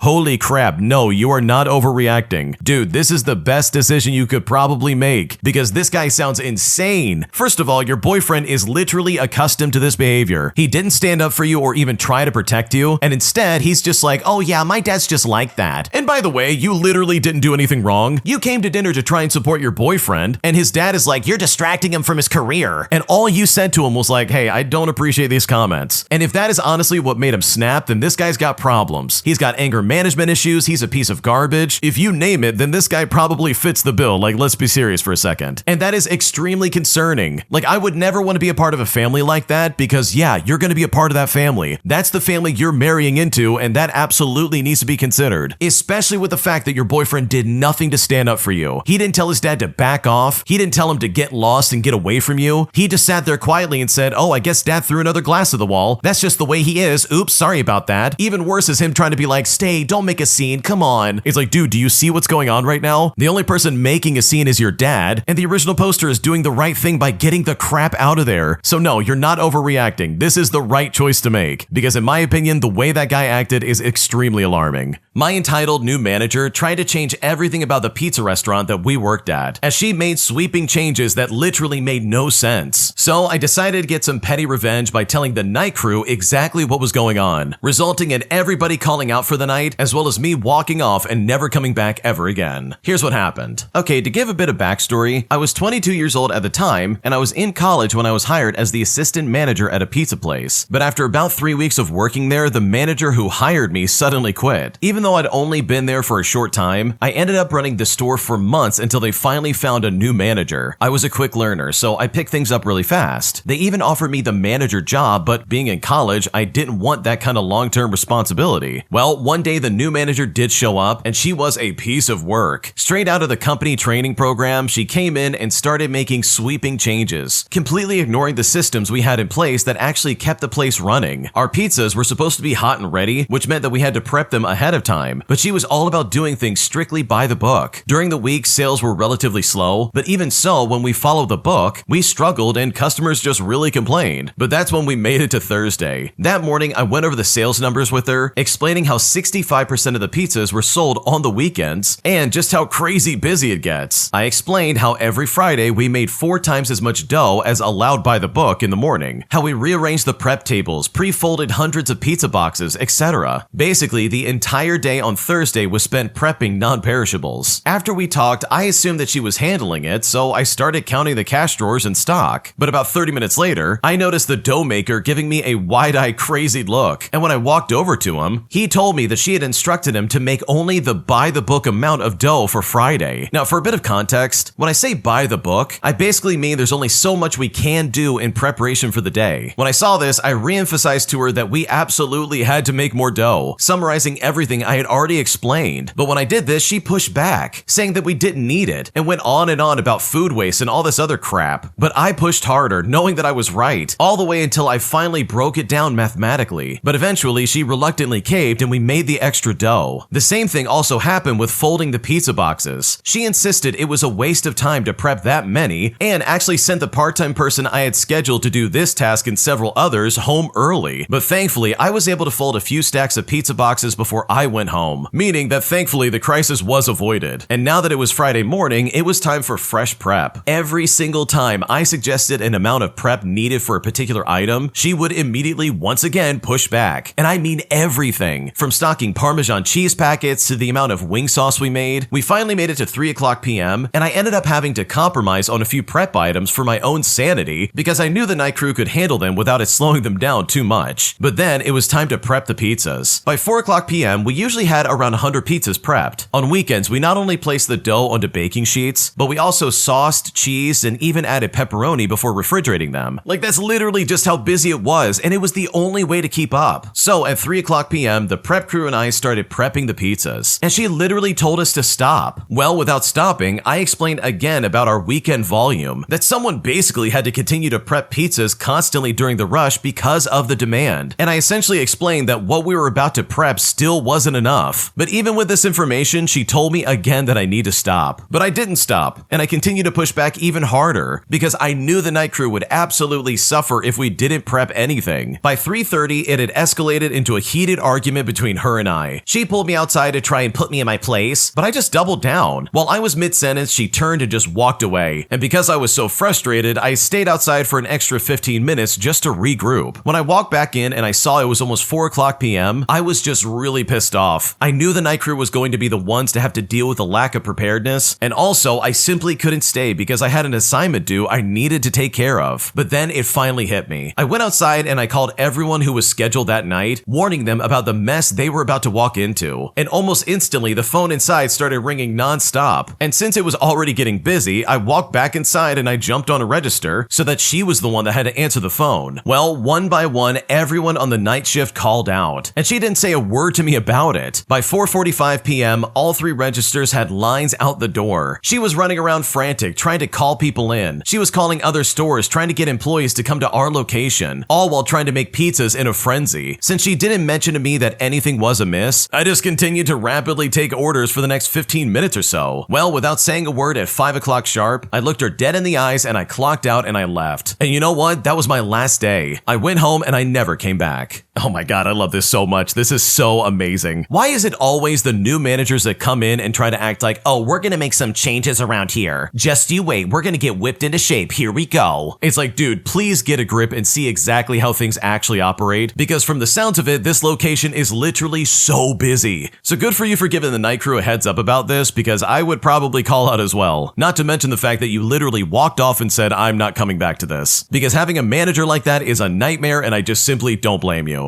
If you like Am I the Jerk, you're probably going to love Am I the Genius. Check it out, link down below in the description. Also, go to amithejerk.com/submit if you would like to submit your own stories. My partner has been lying to me, as it was literally just revealed to me that he is still married, despite the fact that we've been trying to have a relationship. And at this point, I'm not sure if I should give this guy another chance or if I should move on, because this situation is entirely messy. Here's what's happening. To start things out, I've known my partner from late 2021, and we met physically at the beginning of 2022. Somewhere in the middle of 2022, I asked for space since I needed some time to handle my concerns, which were pretty important to me. Well, I am the eldest in my family, 2 of my siblings needed to join college, and I was just working on getting myself stable in my first job in a new country. This was quite difficult for me because I am an orphan, and being the eldest girl in my family, it was heavily weighing on me, not only financially but also mentally. I'm not used to getting financial help from people, and I thought I'd handle this and just get back to what I was doing. But my partner, however, just did not understand how hard this was for me and why I needed the space. It all just seemed really strange to him, I think, and he did not take it very well at all. He pushed quite hard, which made me drift even further away. I was not in the best shape at the time, and I may have treated him in a not so good way, but I was also unsure if I wanted to settle down seriously with him because of our differences in backgrounds, culture, etc., which is all besides being scared of what's going on. Well, fast forward during this time off, and he got another lady pregnant, and this is someone he was together with. Now, even through all of this, he still had me along. He was picking me up and taking me to work, etc. But then, after the baby came along, I'm not sure how long afterwards, he took me back home, and it's here that he told me in the parking lot that he had a child, and this is all as a result of the time off. When he said this, it took me by surprise, but I was sure at this time I would not have a serious relationship leading to marriage with this guy. So we were undefined for quite a long time. When we started out, I had mentioned that I do not prefer a man with a child or a violent person. I mean, don't get me wrong, I think it's hard for someone to set clear boundaries while co-parenting and having different partners, which I now understand too, by the way. And this is not necessarily about men, but all genders, but in my case, it was him, a man. He went against all the things I termed as my deal breakers. Well, because of this, I've been making changes, including moving to different places and other decisions which were pretty not great. I felt vengeful and hurt, which is something he did not appreciate because he likes being informed or consulted. I was confused, I was ready to leave, and I made this very clear to him. I mean, I've always been very quick to walk away if I need to. Fast forward, and in 2025, after talks of reconnecting and building something more stable, I thought I could settle down with him. And it's here that I asked for clear boundaries and clarity. I didn't want confusion over the fact that he was with someone else before and they had a child together. He then said he would work on that, but he also wanted me to work on some other things myself. But he, however, wanted an assurance from me before handling his issue that I would always be there. But I felt like that was something I just would not give. Like, I really thought the intention of settling down with him was assurance enough. Like, I really needed clarity before. I also felt like he would only be setting boundaries, not because he wanted to, but because I needed that to be there. And I really think he should only do it if he wants to. Well, one evening we were together and I sneaked around on his phone. I've always had doubts, but I was unable to get access to his phone, which I asked him about because he had given me the password to his phone and he made an issue out of it. Before this, I've been asking to visit his place, which he says for some reason he would not want to, as it reminded him of something traumatic that previously happened between us. Well, I woke up this morning to a text message from the lady he was with before that he wanted to set boundaries with, asking why I'm still sleeping sleeping with her husband. But here's the thing, I am not a husband snatcher. She said they live together and that he's been lying about going to business meetings. And it turns out the business meetings was me. She said they are married and the guy told me before that they weren't. This is also not the first time she's reached out to me too, by the way. I'm just so sad and emotionally drained, besides the fact that I'm a few weeks pregnant and the mess is spilling over while I've worked and done a lot to be in a peaceful state for a while now. So I asked him about it and he said it is a ripple effect of him telling her he does not want to be with her anymore and setting the boundaries and him doing what I had asked of him. But now I'm frustrated because I wasn't aware they were still together. He says now they are in the same building but in different apartments and asked me to go around today to confirm, but she says they live together. He asked me to move in with him since his bags are packed already, but why would he be packed if they are not in the same apartment? Or that he could now join me and we'd find another apartment as an assurance that he chose me. But I feel like he just wants to calm the crisis for now. Like, I really would have appreciated transparency before, but he now says that he was afraid of letting me know what was happening in fear of my reaction. He says that I should be standing with him now, but I feel exhausted by the lies and all of the occurrences that keep happening. I'm afraid that I will not be able to ever trust him ever again, because right now I honestly just don't know what to do.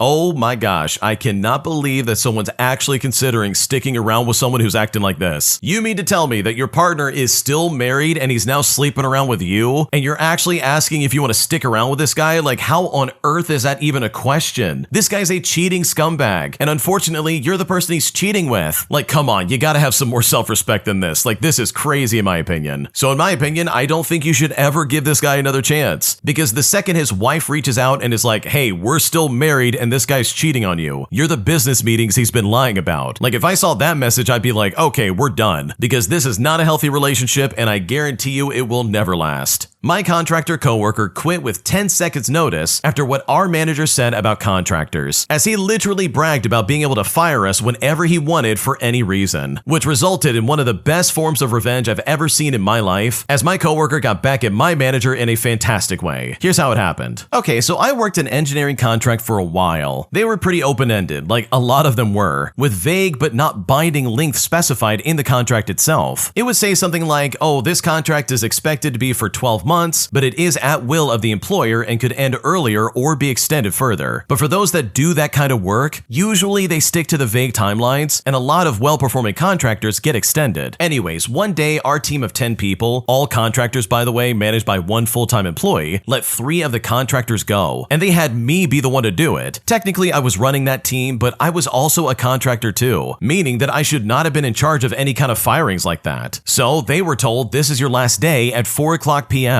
Well, me and another contractor asked our sponsor, hey, how come you didn't give those guys any kind of notice? And it's here that the sponsor said brightly, well, that's why we hire contractors, so we can cut them loose at a moment's notice whenever we want to. And I've got to be honest, we definitely did not love that answer. Also, it was an incredibly weird thing to say to 2 other contractors. He basically told us that we'd get no notice and be let go instantly someday. Anyways, long story short, the other contractor was a very sharp guy. He started interviewing, got another job, and told me all about it. Well, he just kept right on working the contract job and was right in the middle of a bunch of work that only he understood. And this is where the petty revenge of this story really comes into play. At 5:00 on his last day, he just stood up, grabbed his laptop, his mouse, his docking station, and walked to the sponsor's desk and set all of them down. He then just said brightly, hey, thanks for everything, this is my last day. And the guy said to him, wait, you're leaving? And he just said to him, yes, thanks, gotta go. And then he walked out, and that literally was it. It was really funny because his work was half done, and he didn't answer any calls or questions about it. And it took us like a month to figure out all of that and get that project back on track. Because seriously, if the sponsor hadn't been so delightful about being able to fire contractors at any second, that guy would have definitely been given a nice 2 weeks notice and would have been more than willing to work to have a smooth handoff for his work. But instead, they decided to be nasty, giving my coworker the perfect chance to get their revenge. This is such a fun story because holy crap, this is great. The second any kind of employer is like, oh yeah, we can get rid of you at any second. You're expendable. That's the moment I would absolutely also be looking for another job. Like, I don't know about you, but I don't want to be told that. I don't want my manager looking me in the eyes and saying, oh, you're not important, we could fire you at any time. It's like, dude, I'm trying to make rent. Why would you do that? That's literally not going to instill any semblance of confidence in my work, but instead it's going to reassure me that, yeah, these people are toxic and they probably are going to fire me next. Like, I know for a fact I would feel like my head's on the chopping block if I was in your shoes. So good for your coworker for taking a step up and saying, oh, I'm out of here, I'm not doing this. Because this kind of behavior is super toxic and it honestly was completely unnecessary. My coworker demands that I go to the bank in her place to make the deposit. But eventually, after I started to enjoy this, and when I realized I was away from customers and stocking the shelves for just a little bit, this coworker tried to demand that I give her back that responsibility, resulting in one of the funniest situations I've been in my entire life. Here's how it went down. Okay, so I have this coworker who we will call Anna, who is honestly just kind of awful. She's rude and lazy, and people have not only quit because of her, but quite a few customers have stopped coming in the morning because of her as well. She also acts like she's the manager when she definitely is not. Anyways, one of her jobs is to take the deposit to the bank every day that the owner of the liquor store is unavailable. And with that bit of information, let me give some context here. So, as embarrassing as it is, I just got my license like 3 months ago. So, obviously, even now, I'm still a new driver. Well, like a week after I got my license, she throws the deposit bag down in front of me and starts going off on me about how she's sick and tired of going to the bank and that I need to do it instead. We got into this like little argument about it because, again, I only had my license for like a week and there was a lot of construction in the area. Basically, I just wanted a day I could ask someone to go with me so that way I just didn't freak out too bad about the construction. Well, she was pissed, but I did exactly that. And from then on, I started taking the deposit to the bank. I mean, why wouldn't I? It got me out of my regular work for like half an hour and it was honestly great. But here's where the malicious compliance really begins. Because I really think she forgot how nice it was to step away from customers and stocking just for a little bit. Now, the reason why I would say this is because she eventually started to tell me, oh, I'll be going to the bank today. You don't have to do it. But every single time I would just respond by being like, oh, it's not a big deal at all. I can do it. I mean, it's nothing to throw a hissy fit about, certainly. It got to the point that she complained to our manager about it, and our manager, who knew about the fact that I had just gotten my license and how Anna instantly gotten on to me about the bank, she just told her, you asked her to do it and she likes doing it. I don't see the problem here. And with that, anyway, she basically hates me, but that's nothing new. She hates everyone we work with outside of our owner. I know this is all very petty, but I have to keep my mouth shut about her most of the time. So a little malicious compliance went a very long way with me because Anna absolutely deserved this. Okay, I think we've all dealt with an Anna at our workplace before, and I think you know the type. They think they're the manager, they think they can boss you around, they hate everybody at the office, they treat everybody like crap, but somehow, some way they're not fired, and that's either because they're sleeping with the owner or something like that. They've got dirt on them, something weird's going on, like I don't know how they stick around in those jobs, but they're always there, and it's literally always a nightmare to put up with. So for me, I love the fact that the original poster got under their skin in just a small way, because the original poster is right. Most of the time, you simply can't say anything. This person is a freak, and you know them freaking out is only going to cause more problems than any kind of good. So good for you for getting under Anna's skin because she sounds like a miserable person, and hopefully one day she either quits or gets fired because she sounds like a really crappy individual to be around every single day. Today, I found out that my friend's husband is potentially cheating on his wife, as I found some pretty disturbing information out on Facebook that just about confirms that he may be seeing other women behind my friend's back. And now I feel like I'm stuck between a rock and a hard place because I do not know how to go about this situation, as I want to tell my friend, but I also don't want to cause any undue stress because right now I seriously just don't know what to do. Here's what's going on. Okay, to begin things off, I'm on one of those Are We Dating the Same Guy groups on Facebook, and upon scrolling through, I found my friend's husband of 2 years posted a few months ago, which is, by the way, right when he was planning her epic 30th birthday bash, so I would definitely say they were very much together. The anonymous poster was asking if anyone had any safety concerns about him, all before she went on a date with him. Now, there was only one comment from about 2 weeks ago by a different anonymous commenter that said they've been talking to him for a while and they were planning on going on a date. The picture used for the post is a bit dated, definitely from before I've known him, but the poster used his name, his age, and his location. I even shared the picture of him and a current picture of him with other friends just to get their opinion, to see if they thought it was the same guy, and they all agree without knowing the context that yeah, it was him. His social media is also locked, so I don't really think it's some kind of catfish situation. Now, for some context, I've been friends with the wife for about 7 years, and we've been there for each other through the many different chapters that life brings along. We have drifted apart a bit over the years as we live in different cities, but we still catch up every couple of months. I absolutely am planning on telling her about it, but I'm just not sure how to do so, as I feel so horrible about potentially blowing up her life, despite the fact that I know he's the one doing it, but I hate being the messenger for something so awful. awful. So seriously, how do I tell my friend about a potentially cheating husband? Because right now I just don't know what to do.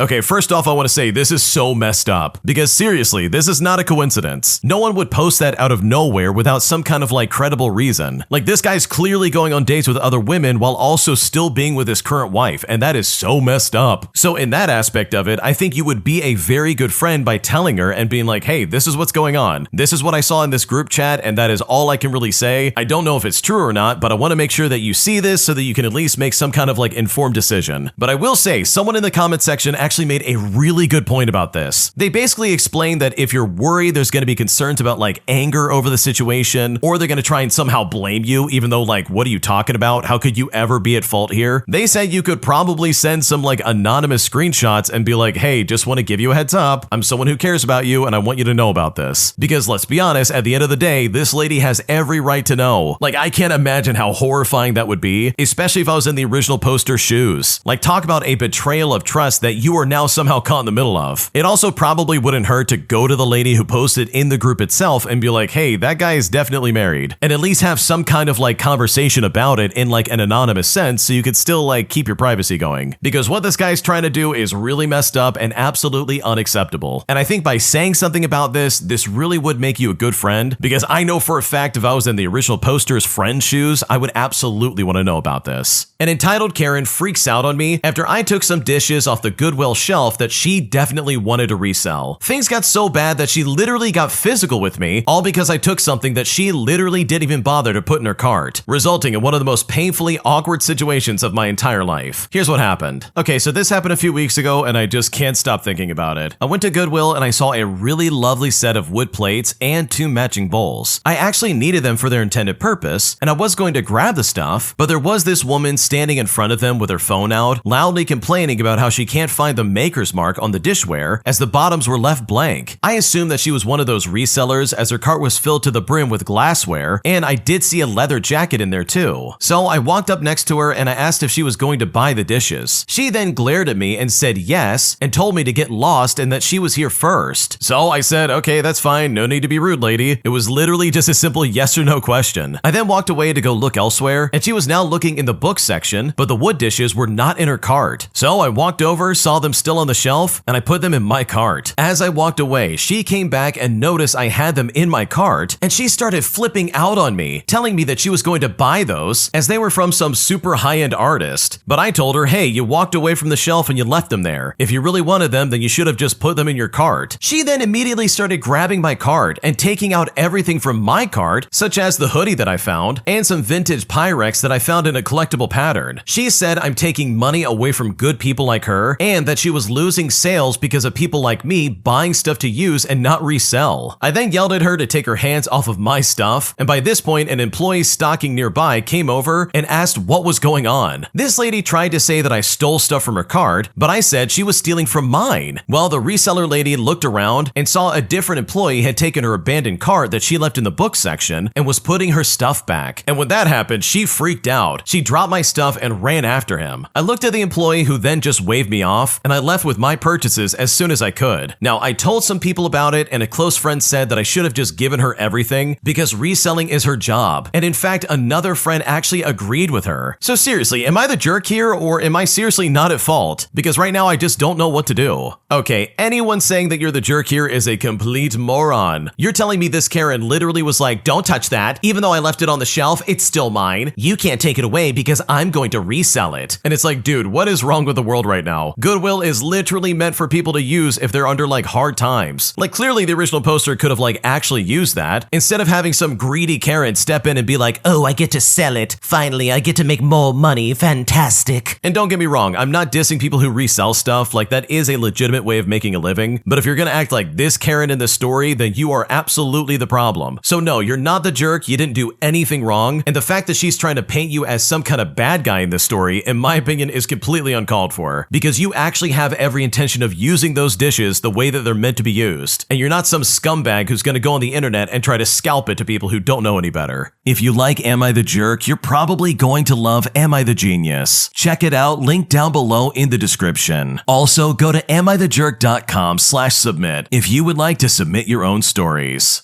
My entitled friend blew up at me, all because my birthday gift that I got her wasn't nearly expensive enough, as she said I was being stingy by getting something that she felt was cheap. And now she's spreading really bad rumors about me to our mutual friends, and I simply just don't know what to do. Here's what's going on. Okay, so one of my close friends just turned 25, and she threw this big birthday dinner at a fancy restaurant. Beforehand, she told everyone not to go overboard with gifts and that just showing up was enough. So I figured, cool, I'll keep it simple but thoughtful. I put together a little gift basket with some nice skincare stuff, about $40 in total, and a bottle of wine that I know she likes. I added a funny card with some inside jokes and I called it good. At the dinner, she was opening gifts in front of everyone, and when she got to mine, her entire face just dropped. She said thanks in the most flat voice possible and set it aside. And I thought maybe she was just tired or overwhelmed, but no. The next day, she sends me this long text message saying that she was embarrassed to open my gift because other people got her designer stuff, jewelry, and a big gift card. She then said she expected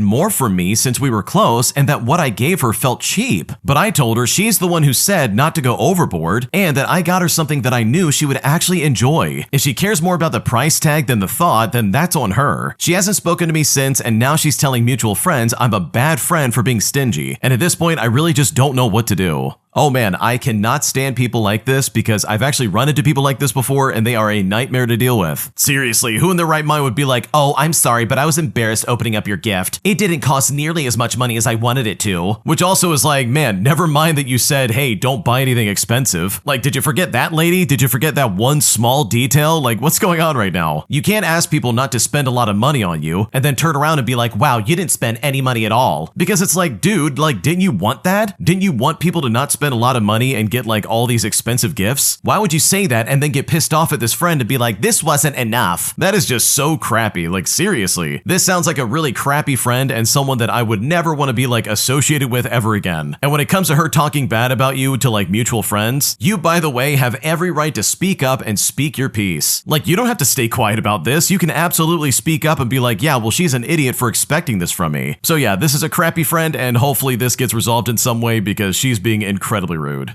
My entitled landlord is literally stealing my designated parking spot, as he feels the need to park his stupid car there literally almost every single night, and I'm now at a point where I'm seriously considering just towing him and calling it good, because otherwise I simply don't know what to do. Here's what's happening. Okay, I'm honestly at a point where I'm about to start losing it. I shell out an extra $150 every month for a designated parking spot. It's written into my lease in bold black and white. That spot is supposed to be mine, period, end of story. But my landlord actually treats it like his personal VIP parking spot. At least 3 nights a week, I come home after a long day at work, and guess what's sitting in my spot? His giant SUV like it owns the place. Half the time, I have to circle the block like an idiot or park 3 streets over. One night, I was hauling groceries in the rain, and I had to carry everything in soaking wet because he couldn't be bothered to move. Now, I've confronted him multiple times. At first, he would sheepishly move the car, then it turned into excuses. Well, I'm just unloading something. I'll be out in a minute. Relax, it's not that big of a deal. Then last week, when I told him I would call a tow truck next time, he just laughed in my face and said, well, good luck with that. I own the building. And it's like, excuse me? Owning the building doesn't mean you get to rob me of something I pay for every single month. This isn't some kind of casual courtesy. It's part of my lease. He is literally pocketing my money while taking the one thing I'm supposed to get in return. So now I'm sitting here wondering, do I escalate this legally? Do I follow through and tow his stupid truck just to prove a point? Because every time I come home and I see his SUV in my spot, it feels like he's laughing right at me. Like I'm some kind of fool for thinking a signed lease means anything. I'm seriously beyond pissed. This isn't just annoying. It feels like I'm being stolen from every single day, and at this point, I just don't know what to do. Oh man, I absolutely would not only start taking pictures of everything that he's doing, but I 100% would also call a tow truck. You're paying $150 for nothing. Like, let's think about that for a second. Because you have it absolutely correct. He's robbing you of something that you absolutely deserve. You're entitled to this spot, and this guy's just making a mockery of it. So no, you are definitely not overreacting. This is a really big deal in my opinion, and hopefully something can be done about this, because this is honestly, in my opinion, completely insane.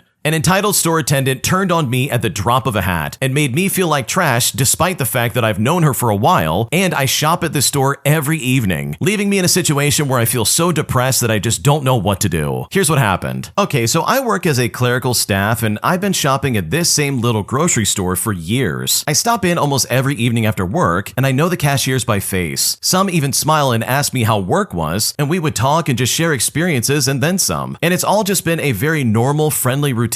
Yesterday though, I went in to grab a few things, and when I got to the counter, the girl ringing people up, someone who's checked me out dozens of times before by the way, suddenly snapped at me. She told me I was standing in the wrong spot and that it's the new rule. Now I looked around, but there was no sign, no marking, or anything like that. Being familiar with her, I said, "Oh, I didn't know." And before I could even move, she basically barked at me, "Don't argue with me. I work here. If you don't like it, shop somewhere else." Now, just because she was standing behind the register, she thought she had the right to belittle me in front of other customers for no reason. Or maybe because I told her about my job conditions just before I finally got paid. But I stood there shocked because I wasn't even arguing. Instead, I was just caught off guard. I then told her that she could have explained nicely, but then she shot right back. She said to me, "You office people always think you know everything. This is my counter, not your desk." And when she said that, that really stung. I already get treated like I'm just clerical staff at work, like what I do just doesn't matter. I deal with it in silence there because it's my workplace and I have no choice. But to have that thrown in my face at the grocery store by someone who's always been polite before seriously felt like a punch in the gut. Someone in line told her that she was being rude, but she instead ignored it and muttered something to herself. I paid quickly, I left, and I cried in my car. It was not over the rule itself, but because I realized that she saw me the same way people at work do, like I'm nothing. I left feeling humiliated. She turned what should have been a simple checkout into a power trip because apparently in her mind, she thinks that being a cashier gives her the authority to talk to people like that. And at this point, I just don't know what to do. Oh man, if anybody talks to me like that at a store I'm shopping at, let alone one that I'm shopping at every single evening, I would go straight to the manager and be like, "Hey, you need to correct that person right now. First of all, I want to say that you didn't do anything wrong, and this lady clearly is a piece of garbage. For her to act like you somehow did something wrong, despite the fact that you literally haven't, in my opinion, is some serious insecurity on her part, because I'm willing to bet she's probably going to be stuck behind that grocery store checkout line probably for the rest of her life. Like, just based on her attitude alone, like seriously, she sat there and attacked you over nothing, and you hit the nail on the head in my opinion. This is 100% a power trip. This is her trying to act like some big shot, when in reality, she's some small-minded loser. So yeah, if I was in your shoes, I would go right back into that store and talk to the manager. Because I'm sorry, it doesn't matter how well you think you know somebody, the second they start talking to you like that is the moment that, yeah, that relationship is over. And in my opinion, that kind of behavior absolutely needs to be punished, especially on the clock. Am I the jerk for refusing to allow my boyfriend's best friend to come over for dinner, all because he's made a complete pigsty of my house more than one time? Here's what's happening. Okay, so my boyfriend, we'll call him David for the sake of the story, has about 5 guy friends in total. And I like all of them, and we've been on good terms for years. About once a month, I tell my boyfriend to invite them over for dinner, and usually I'm the one that cooks, cleans the table, and does the dishes. It's a labor of love, and I enjoy doing it. This tradition has been going on for years too, by the way. Most of them put away their dishes in the dishwasher, but I do the bulk of the work on my own. Now, my boyfriend David is really close with a man that we will call Mark, and about a month ago, Mark broke up with his girlfriend, and he's been hanging out at our place almost every day. We all work from home, so he just shows up in the morning. And for reference, I don't mind this either, and David asked me if it was alright. Now, what I mind though is that Mark is a freaking slob. Multiple coffee mugs all over the house, there's water cups, crumbs on the counter, dirty dishes, even his dirty socks once. I made several comments to Mark that this is not dinner night, and if he's going to be over so much, he is not going to be treated as a guest, and he needs to learn to clean up after himself. But when I said this, he only rolled his eyes at me. I told David 2 weeks ago that Mark needed to learn to pick up after himself. Well, they had a talk eventually, and Mark did make an effort for a few days, but we are literally back to square one. David saw me getting frustrated, so now Mark only comes over once a week, and David is quick to clean up after him. But it still really bugs me the wrong way. So yesterday, when I felt like having people over for dinner, I invited everyone but Mark. And David didn't ask why, but maybe he figured it out, I don't really know. Well, Mark came to pick something up today and asked me why he wasn't invited, and you know what? I told him exactly why. He was surprised and called me petty and said that it was unfair to be singled out over a dirty mug. I told him that unless he changes, I am not cooking for him. He is welcome to come over and have David wait on him, but not me. Now, I don't know if it's important, but the house is David's, but we do live together. He then got upset and called me a jerk, and he left. Now, did I overreact? I mean, honestly, at this point, I can't tell, well, and right now I really just don't know what to do.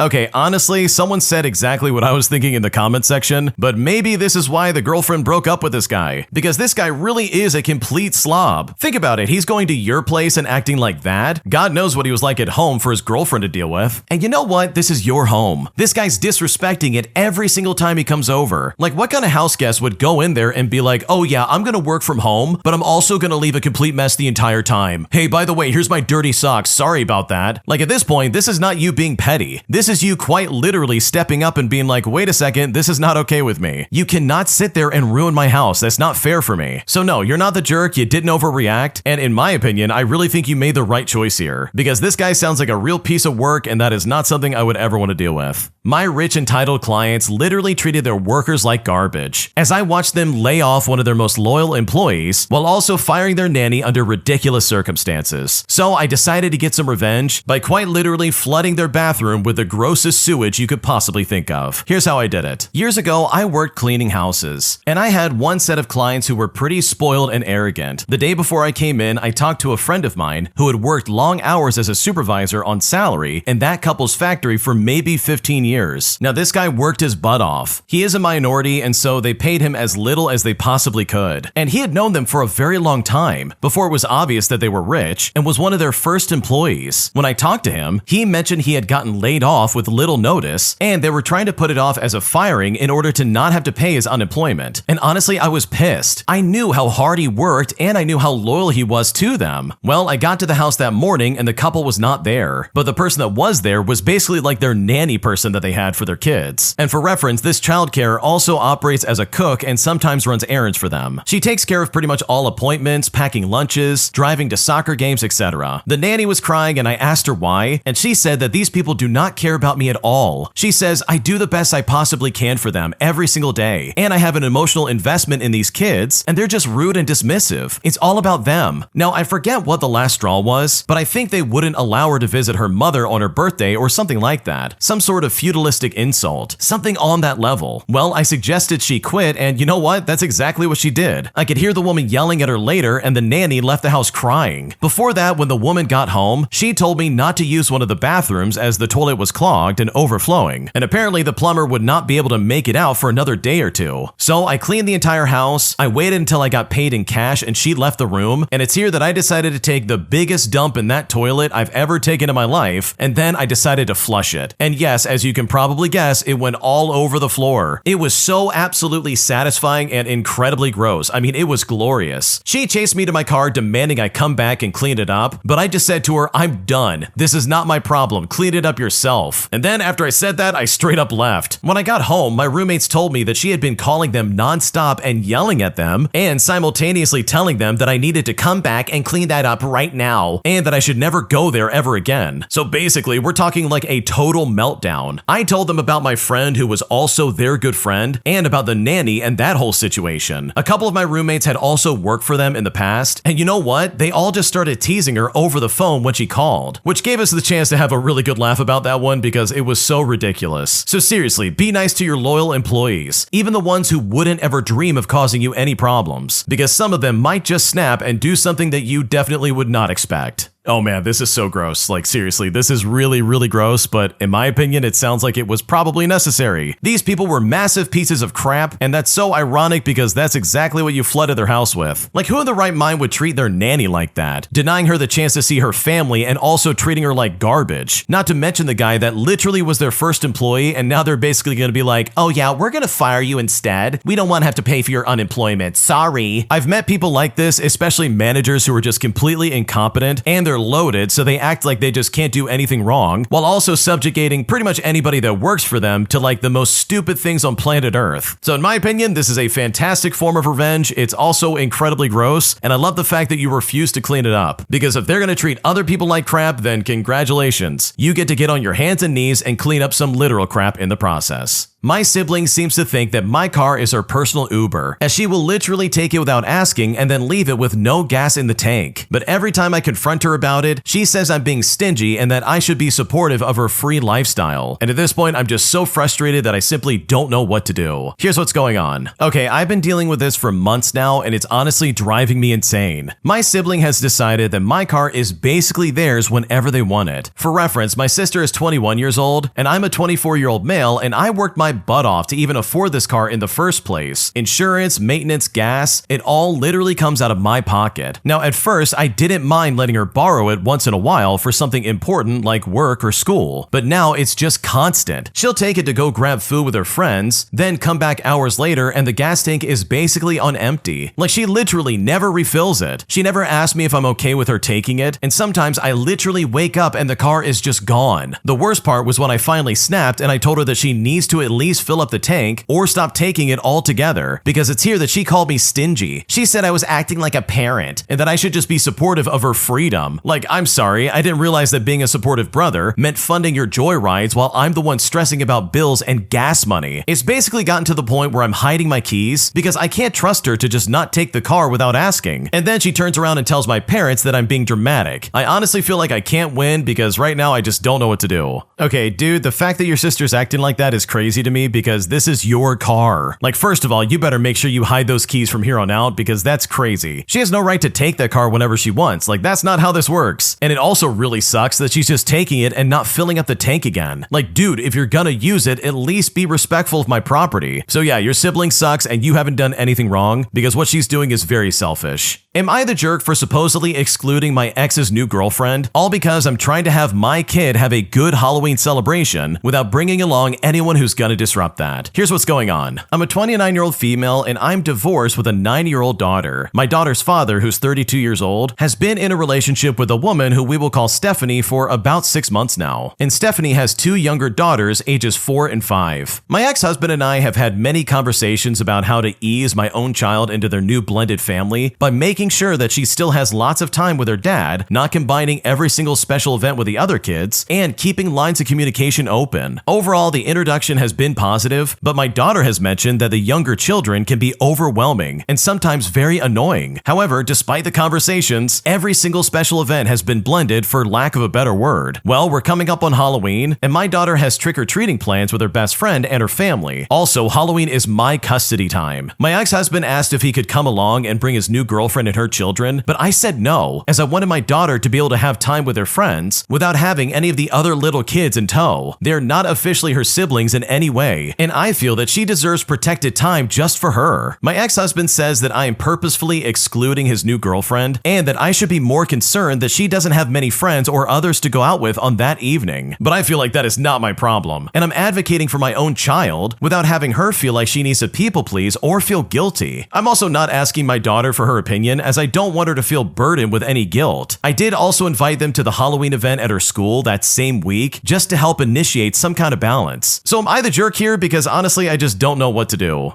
No, what you're doing is completely reasonable. Your ex-husband's being an idiot, and the fact that he's trying to be like, wait, let me bring everybody along. Like, dude, are you not reading the room? Are you seriously ignoring the fact that your daughter just blatantly doesn't like these other kids? Like, come on, dude, you can't be that obtuse. Like, seriously, open your eyes. So no, you're not excluding anyone, and you're not doing anything wrong. Because if your daughter wants to have private time with her best friend, then that's exactly what she deserves. My psycho mother-in-law has been consistently entering my house without my permission and watching me while I sleep, because she claims she used her emergency key to get into my house so that she can watch me since I just had my kid. But now that I'm pushing back and telling her to get lost, not only is my husband saying that I'm out of line, but my mother-in-law and her family are saying that I'm rude for locking my bedroom door and preventing this woman from coming in there without my permission. And right now I'm still very pissed off about this, and I just don't know what to do because this situation is crazy. Here's what's going on. I'm a 23-year-old female and I've been married to my 31-year-old husband for about 3 years now. And currently we're expecting our first child. We're both excited but also stressed out. I've had a tough pregnancy and rest is really important to me. My mother-in-law lives about 20 minutes away and she has this bad habit of just dropping by unannounced. My husband has always just brushed it off, saying, well, that's just how she is. And with him claiming that she means well. And at first it was annoying, but it was manageable. But lately she's been crossing some serious boundaries. Last month, she came over while I was napping and let herself in with the spare key we gave her for emergencies. And it was here that she literally came into our bedroom to check on me. I woke up to her standing by my bed watching me sleep. Well, needless to say, I told my husband it was creepy and I wanted the spare key back, but he said I was overreacting and that she was just being motherly. But then it happened again twice. One time I was in just a t-shirt and underwear and she actually sat down at the edge of the bed to talk to me. I told her firmly that I needed privacy and I needed rest. So to fix this issue, I changed the doorknob on our bedroom door to one with a lock on it. And the next time she dropped by and couldn't get into our room, she freaked out. Apparently she tried the handle, she knocked, and even called my husband at work, saying that she was worried something had happened. Later that night, she called me controlling and rude, saying that I was shutting her out of her grandchild's life already. My husband asked if I could just take the lock off of it to keep the peace, but I told him no. She doesn't respect boundaries and the lock is absolutely staying. Now his whole family is saying that I'm being dramatic and that my pregnancy hormones are making me paranoid. Now I honestly don't think I'm wrong, but I now feel isolated and ganged up on. So seriously, am I wrong for locking the bedroom door? Because right now I'm beyond pissed off and I don't know what to do.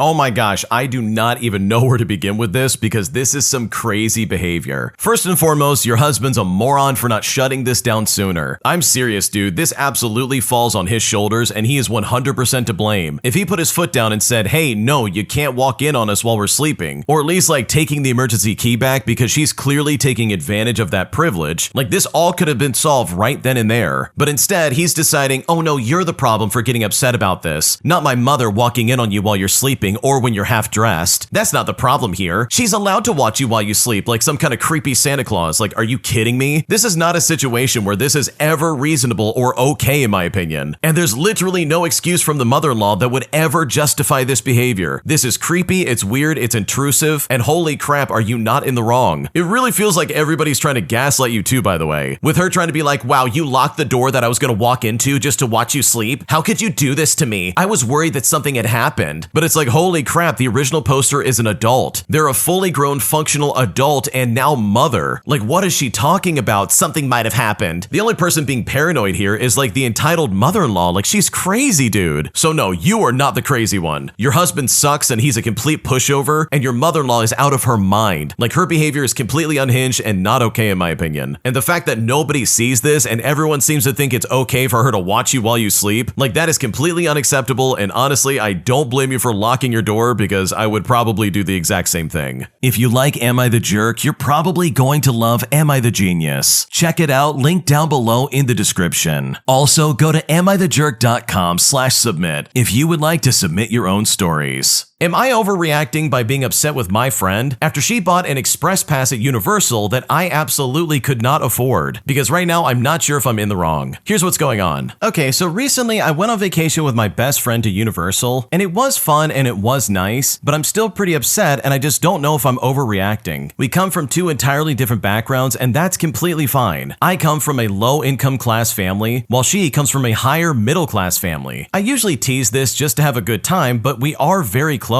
But sometimes that class difference can be very frustrating. For example, I was very frustrated planning out the trip and almost didn't go at first because the resort we were staying at was too cheap, and therefore she was afraid of the service, the quality, and getting bed bugs. Now this is not a motel on the highway. It's an actual resort that's partnered with Orlando that has a shuttle and everything. Plus it was $700 cheaper than the actual park resort, but she thought that was way too shady and still really cheap. I then explained to her that you can get bed bugs anywhere regardless of how expensive a hotel is, but she still simply wouldn't budge. In fact, we almost didn't even go together, but she ended up paying the difference anyways. So we got to the park and it was fun, but the wait times of course are atrocious, with it being over 120 minutes. Now she's a very impatient person at times and doesn't like waiting in lines. As we started going into the parks, she told me she purchased the express pass for all 4 days, and that it's really not that much money. But here's the thing, I was gonna get 1 day, but it came out to be $280, and that was without the actual admission ticket, so obviously I didn't buy it. I was excited for the trip because I wanted to go on the rides for the first time with her, and I just wanted to see her reaction. I told her multiple times that this is what I wanted for at least 2 particular rides, but she said she just didn't want to wait in line for hours, and that she could just go on it with me again afterwards. So she just went anyways, and I just stood in line for the rides all by myself. Now I'm gonna be honest here because I was very hurt, and I was upset by this, and I told her so, but she just says that we don't have to do do everything together, and that she could just go on the ride again with me. Some friends think that I'm making a big deal over nothing and acting like a child as she's a grown adult and can use her money how she likes, and I get that. But honestly, had I known that she would have just bought the express pass for the whole time and do this, I don't think I would have gone on the trip with her. It's not even about the money. Like, I didn't even want her to pay for me or anything like that. All I wanted was to go on 2 rides with her for the first time. And had this been the other way around, I would have waited no question asked. So seriously, am I overreacting? Because right now I'm still pretty upset. Okay, first of all, I want to say that yeah, I do think you're kind of overreacting here, but that doesn't excuse how crappy your friend's acting. First of all, the fact that she's trying to be like, no, I want to go to the more expensive place. Put me in the place that you can't afford, peasant. Like, she's literally trying to act like, oh yeah, I'm gonna get bed bugs at that other place. But you hit the nail on the head. You could absolutely get bed bugs pretty much anywhere, and not just the places you're deeming as shady. But for her to go about this and be like, okay, I'm not gonna wait in line. I'm gonna go for the express pass. See ya. You know, after you two planned this trip together, that in my opinion is really weird and just super toxic. You literally wanted to do this trip together. Why would she be getting something that you literally can't afford? Like, I don't know, that would rub me the wrong way as well, and it would kind of like ruin the trip altogether. But even with that in mind, I do think you're kind of blowing this out of proportion in a way that I just don't think is healthy. So hopefully this works out for you, because I think this is solvable, but it will probably just take some time to figure out because this is still incredibly fresh. My roommate ate my last slice of cheesecake that I was looking forward to all day, and now she's saying that I'm being overdramatic and I'm overreacting by how upset I am that she ate it. And at this point, I'm just not sure if I'm in the wrong. Here's what's going on. Okay, so last night I came home from a horrendous shift. My feet were dead, my brain was fried, and my soul was basically missing. But the entire time I was dreaming about the one thing that would get me through it, the last slice of my favorite cheesecake. I even labeled it twice in red Sharpie to make sure I got it. But when I opened the fridge, it was gone. It had vanished. Not even a crumb left over. Just the sad, cold imprint of where it once lived. I asked my roommate casually while also suppressing a primal scream, and she goes on to say, oh, I thought you wouldn't mind. You didn't seem that into it. And I just thought to myself, didn't seem that into it? What do you mean? So I calmly printed a missing cheesecake poster and I taped it to the fridge. I wrote a dramatic haiku about betrayal and may or may not have renamed our Wi-Fi to Cheesecake Thief Lives Here. And now she's saying that I'm being extra and dramatic. So let me just go ahead and ask, am I actually overreacting here, or am I just being silly like I'm pretty sure anyone can understand? Because right now I'm not sure if my roommate is actually upset. Okay, I gotta be honest, if you labeled it twice in red Sharpie and you literally put it to the side and they still ate it, I would also be very upset. Because trust me, I've been there as well. You have a crappy day at work and the one thing you're looking forward to is no longer there. And I think at that point, I would probably snap as well. Not to mention the fact that your roommate literally tried to be like, oh, I thought you wouldn't mind. You didn't seem that into it. But it's like, dude, hey, there's Sharpie written all over that thing. There's no way she couldn't have known that, yeah, this is yours and you don't want her eating that. So no, you didn't overreact, and in my opinion, I think your roommate definitely owes you a piece of cheesecake. My mom is literally draining the life and enthusiasm out of my body, as she is always causing problems for me anytime I say no to her petty requests. And now I'm desperately trying to save up so that I can move out and not live with her any longer. But in the meantime, I have to deal with all of her condescending remarks, as well as her put-downs that honestly are making me lose my mind. Because right now, I really do not know what to do. Here's what's going on. Okay, for a bit of backstory, I was betrayed by my fiance beyond repair, and as a result, I had to move back home temporarily. I was absolutely dreading it because I did so during COVID as well, and living with my parents was completely exhausting. I love them to death and I want a good relationship with them, but living here has reestablished in their minds an inconsiderate power dynamic that to them, I'm still their young child they can boss around how they like. We live in a very high cost of living area, and I'm doing everything in my power to save up so I can afford my own place, but I'm beginning to doubt that can ever happen unless I find a random roommate or until I find a partner of some kind. I'm extremely grateful that my parents are letting me stay here and that they understand that our economy isn't like it was when we were younger, so I try to show my gratitude in any way possible. I pay about a third of the rent, I constantly offer to help out financially in other ways, I do the grocery shopping, I do the dishes, I cook if needed, I run errands when I'm capable of doing so, and above all, I stay out of their way and I keep all my belongings confided in my bedroom or storage. That being said, I find that even trying to meet them where I can, when I can, my parents can act extremely spoiled, particularly my mom, and they ask me favors that I don't find appropriate. My mom spends a majority of her day sitting on her phone, playing games or talking to friends, and watching television in her pajamas. She is physically able, and in fact, her doctors have encouraged her to be more active. And honestly, she really does spend her days doing a whole lot of nothing, and then complains about how hard her day was because she had to make a customer service call or something like that. And yet she constantly asks me to do very petty things for her that are things that she's perfectly capable of doing. For example, if I'm in the living room with her, then I permanently leave to go somewhere else in the house, and she knows I'm not headed back into the living room, and yet she rarely skips a beat to ask me to bring her dessert. Even if I explain that I'm not coming back beforehand, she still expects a yes out of me. Sometimes I'll be sitting there after a long day trying to decompress, and she'll still ask me, as if she's not equally as far from the fridge as I am. It's one thing if I get up and I ask the room if anyone would like anything, but I feel like she takes advantage of favors to compensate for her own laziness, or expects her family to serve her for some reason. Here's another example. I'll be working during the week, and she is fully aware that I am, but she'll still ask if I will go return a dress that she bought for her when she's got nothing going on, could definitely do it herself, and isn't otherwise preoccupied. For instance, when I'm out running the errand, she'd be watching TV instead. Sometimes she won't stop, and she just takes every opportunity to ask for a favor. She switches on this very sweet voice too, so I always know when it's coming, and it usually starts in a sentence that's like, "Oh, will you be a nice person and do this for me?" As if I'm a bad person if I don't do it. The problem is that whenever I get fed up and I start to set boundaries and say no, or even say like, "Oh, maybe later," or whenever she can read my body language that I'm slightly annoyed, she will instantly start yelling at me. Not just saying like, "Oh, okay, that's fine." We're talking like literal yelling, saying stuff like, "How dare you?" I get this immediate reaction like I'm the rudest, most selfish, most uncaring person in the world if I don't do it. And then she reminds me of all the favors she's done for me as justification for why I should do it without hesitation, which is completely unfair because she will do me favors I don't ask her to do. And in fact, I wish that she wouldn't, like my laundry, and then she'll weaponize them against me as though she's keeping some sort of favor scoreboard. Sometimes she'll be mad at me the entire day for this and intentionally avoid me to let me know in her eyes that I've messed up. And to boot, the reverse is absolutely a no-no. I know if I ever dreamed of asking either of my parents for lazy favors like that, they would immediately shut me down, and my mom would be appalled and laugh in my face in a patronizing tone that I'm a big girl and I'm capable of doing it myself. It would be entirely out of the question. But even still, they simply cannot see the hypocrisy. If someone needs me to run to the drugstore, help lift something, or something like that, I know the important ways to help, and I don't mind helping out, truly, but I want to do it within reason, and I definitely feel like I'm getting taken advantage of in this area. I think my mom has a very 1950s attitude that children serve their parents, because that's what she grew up with. She expects to be coddled, but I just can't dare ask for help without bothering her. My dad will still ask for a favor, but he also works very hard, and we have a more equal exchange of effort, if you will. Although sometimes it frustrates me that I'm the one to always do the doting. But honestly, I feel like even though I'm living here, I've done more than my fair share of helping out the last few years. Both of my parents have had multiple surgeries over the last few years, including during COVID, and I was the only one of my siblings to step in and care for them. And this is even after years of quarantine. But then I'm told that I wasn't doing enough, or that I wasn't doing enough or doing anything that much. They would say stuff like, "Well, your siblings are married and busy with their lives and you're not. What could you possibly have going on that's more important than taking care of your sick parents?" Meanwhile, I become so accustomed to my mom getting mad at me and asking for help that I now expect that reaction. And I've grown into an adult who never asks anyone for favors because I immediately expect that they will say no. Most people I've encountered would never dare help me out, through the good or the bad, which is a very difficult and isolating way to live. And I know something like grabbing your parent a sandwich sounds petty, but what hurts me very, very deeply is that my mom and I have always had a strained relationship. She's usually quite harsh and standoffish with me, and I feel like she often only talks to me if she wants something from me that she doesn't want to do herself, purely because she just doesn't feel like doing it. I rarely get I love yous from her, let alone any kind of thank you, so why would I want to go out of my way for someone who talks to me like that? I do often offer to do small favors like that, but the few times that I don't, those are the ones that get noticed and criticized. More than anything, I hate that I'm being treated like this all because I'm single and this economy doesn't support independence. I'm dying for my own space and it's not feasible right now, but I am a fully grown, mature, working adult, and I feel I deserve to be respected as one by my parents. But just because I'm not married, I'm not. Now, at the moment, I also work extensively long hours. We're talking sometimes up to 70 hours a week, and I'm doing this to try and save up as much as possible. So it's not like I'm sitting on my butt eating bonbons and then complaining about helping out. Most days I'm exhausted by the end of work. And honestly, sometimes my days as a single adult are very heavy, carrying the burden all alone while everyone else has a spouse to lean on. And you know what? It would be nice to have a selfless act of service from a family member every now and then, but I would never be able to rely on anyone to do so, especially if my own mother gets pissed off at me for asking. I'm so stressed and overwhelmed in my personal life right now. I feel like I've failed at every aspect of my life because I have to live at home, and I hate knowing that saying no to one simple favor can make me feel like the enemy in my own home and make me feel like I can't even do right by my family, despite the lengths I do go to try and win their favor. It really ruins my entire week, and sometimes I feel like I can't take being treated like a complete letdown one more time over such insignificant things. It's a game I simply cannot win. Despite all the good that I do, one mistake and that's it. At the same time, I'm resentful. I want to be putting this level of care and energy into a life and a home with a husband, and I want to be appreciated for the extreme effort I do contribute, rather than getting all the life sucked out of me by my ungrateful mother. I just feel like this is going to be the rest of my life, and I'm just completely stuck. And instead of getting to be married and raising a family of my own, I'm trapped as the spinster Cinderella who had to stick around and take care of her parents because I didn't find love, and apparently I should be grateful they let me live here in the first place, meaning that I have to do whatever they demand even if it's degrading. So am I the jerk for just not doing small favors like this? I feel so conflicted because I always feel like the jerk no matter what the situation is. Like, am I a bad person? Am I being selfish? Or is this something that entitled parents condition you to feel? Does the severe negative reaction match the crime? Is this normal treatment from parents? Like, am I overreacting in some way? Because I really just don't know what to do.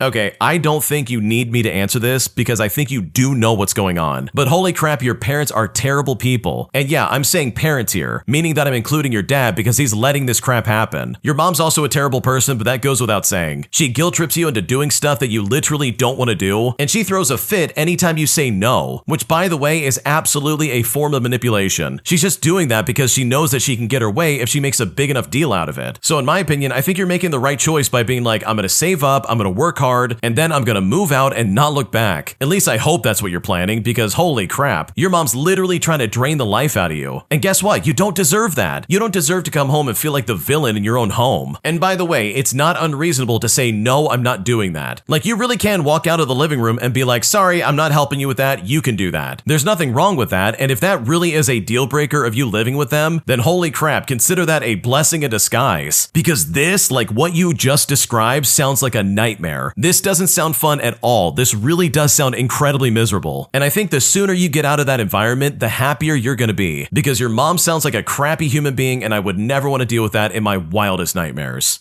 Am I the jerk for breaking up with my boyfriend after he took the side of a coworker who was literally bothering me and treating me like garbage at work? Because after he said I was being too sensitive and that I needed to lighten up, I literally broke up with him on the spot and didn't even look back. But now, after some reflection, I'm not sure if I'm in the wrong, because right now I just don't know what to do. Here's how it all went down. Okay, so recently I made a post about my coworker who couldn't stop making comments about the food that I bring to work. I like trying out different cultural meals my friends recommend, like chicken curry and all this other stuff that I just find interesting. This coworker also kept making digs about the smell, or that it was weird, or that I should just eat normal food. It got old really fast, and I finally told her to please stop. Well, all of this somehow came up when I was venting to my boyfriend, and instead of being supportive, he said I was making a mountain out of a molehill, and he said that I was overreacting. He even said my coworker was probably just joking and that I should just lighten up. I then told him flat out that it didn't feel like a joke to me. It felt more like a constant disrespect. But to this, he just brushed it off.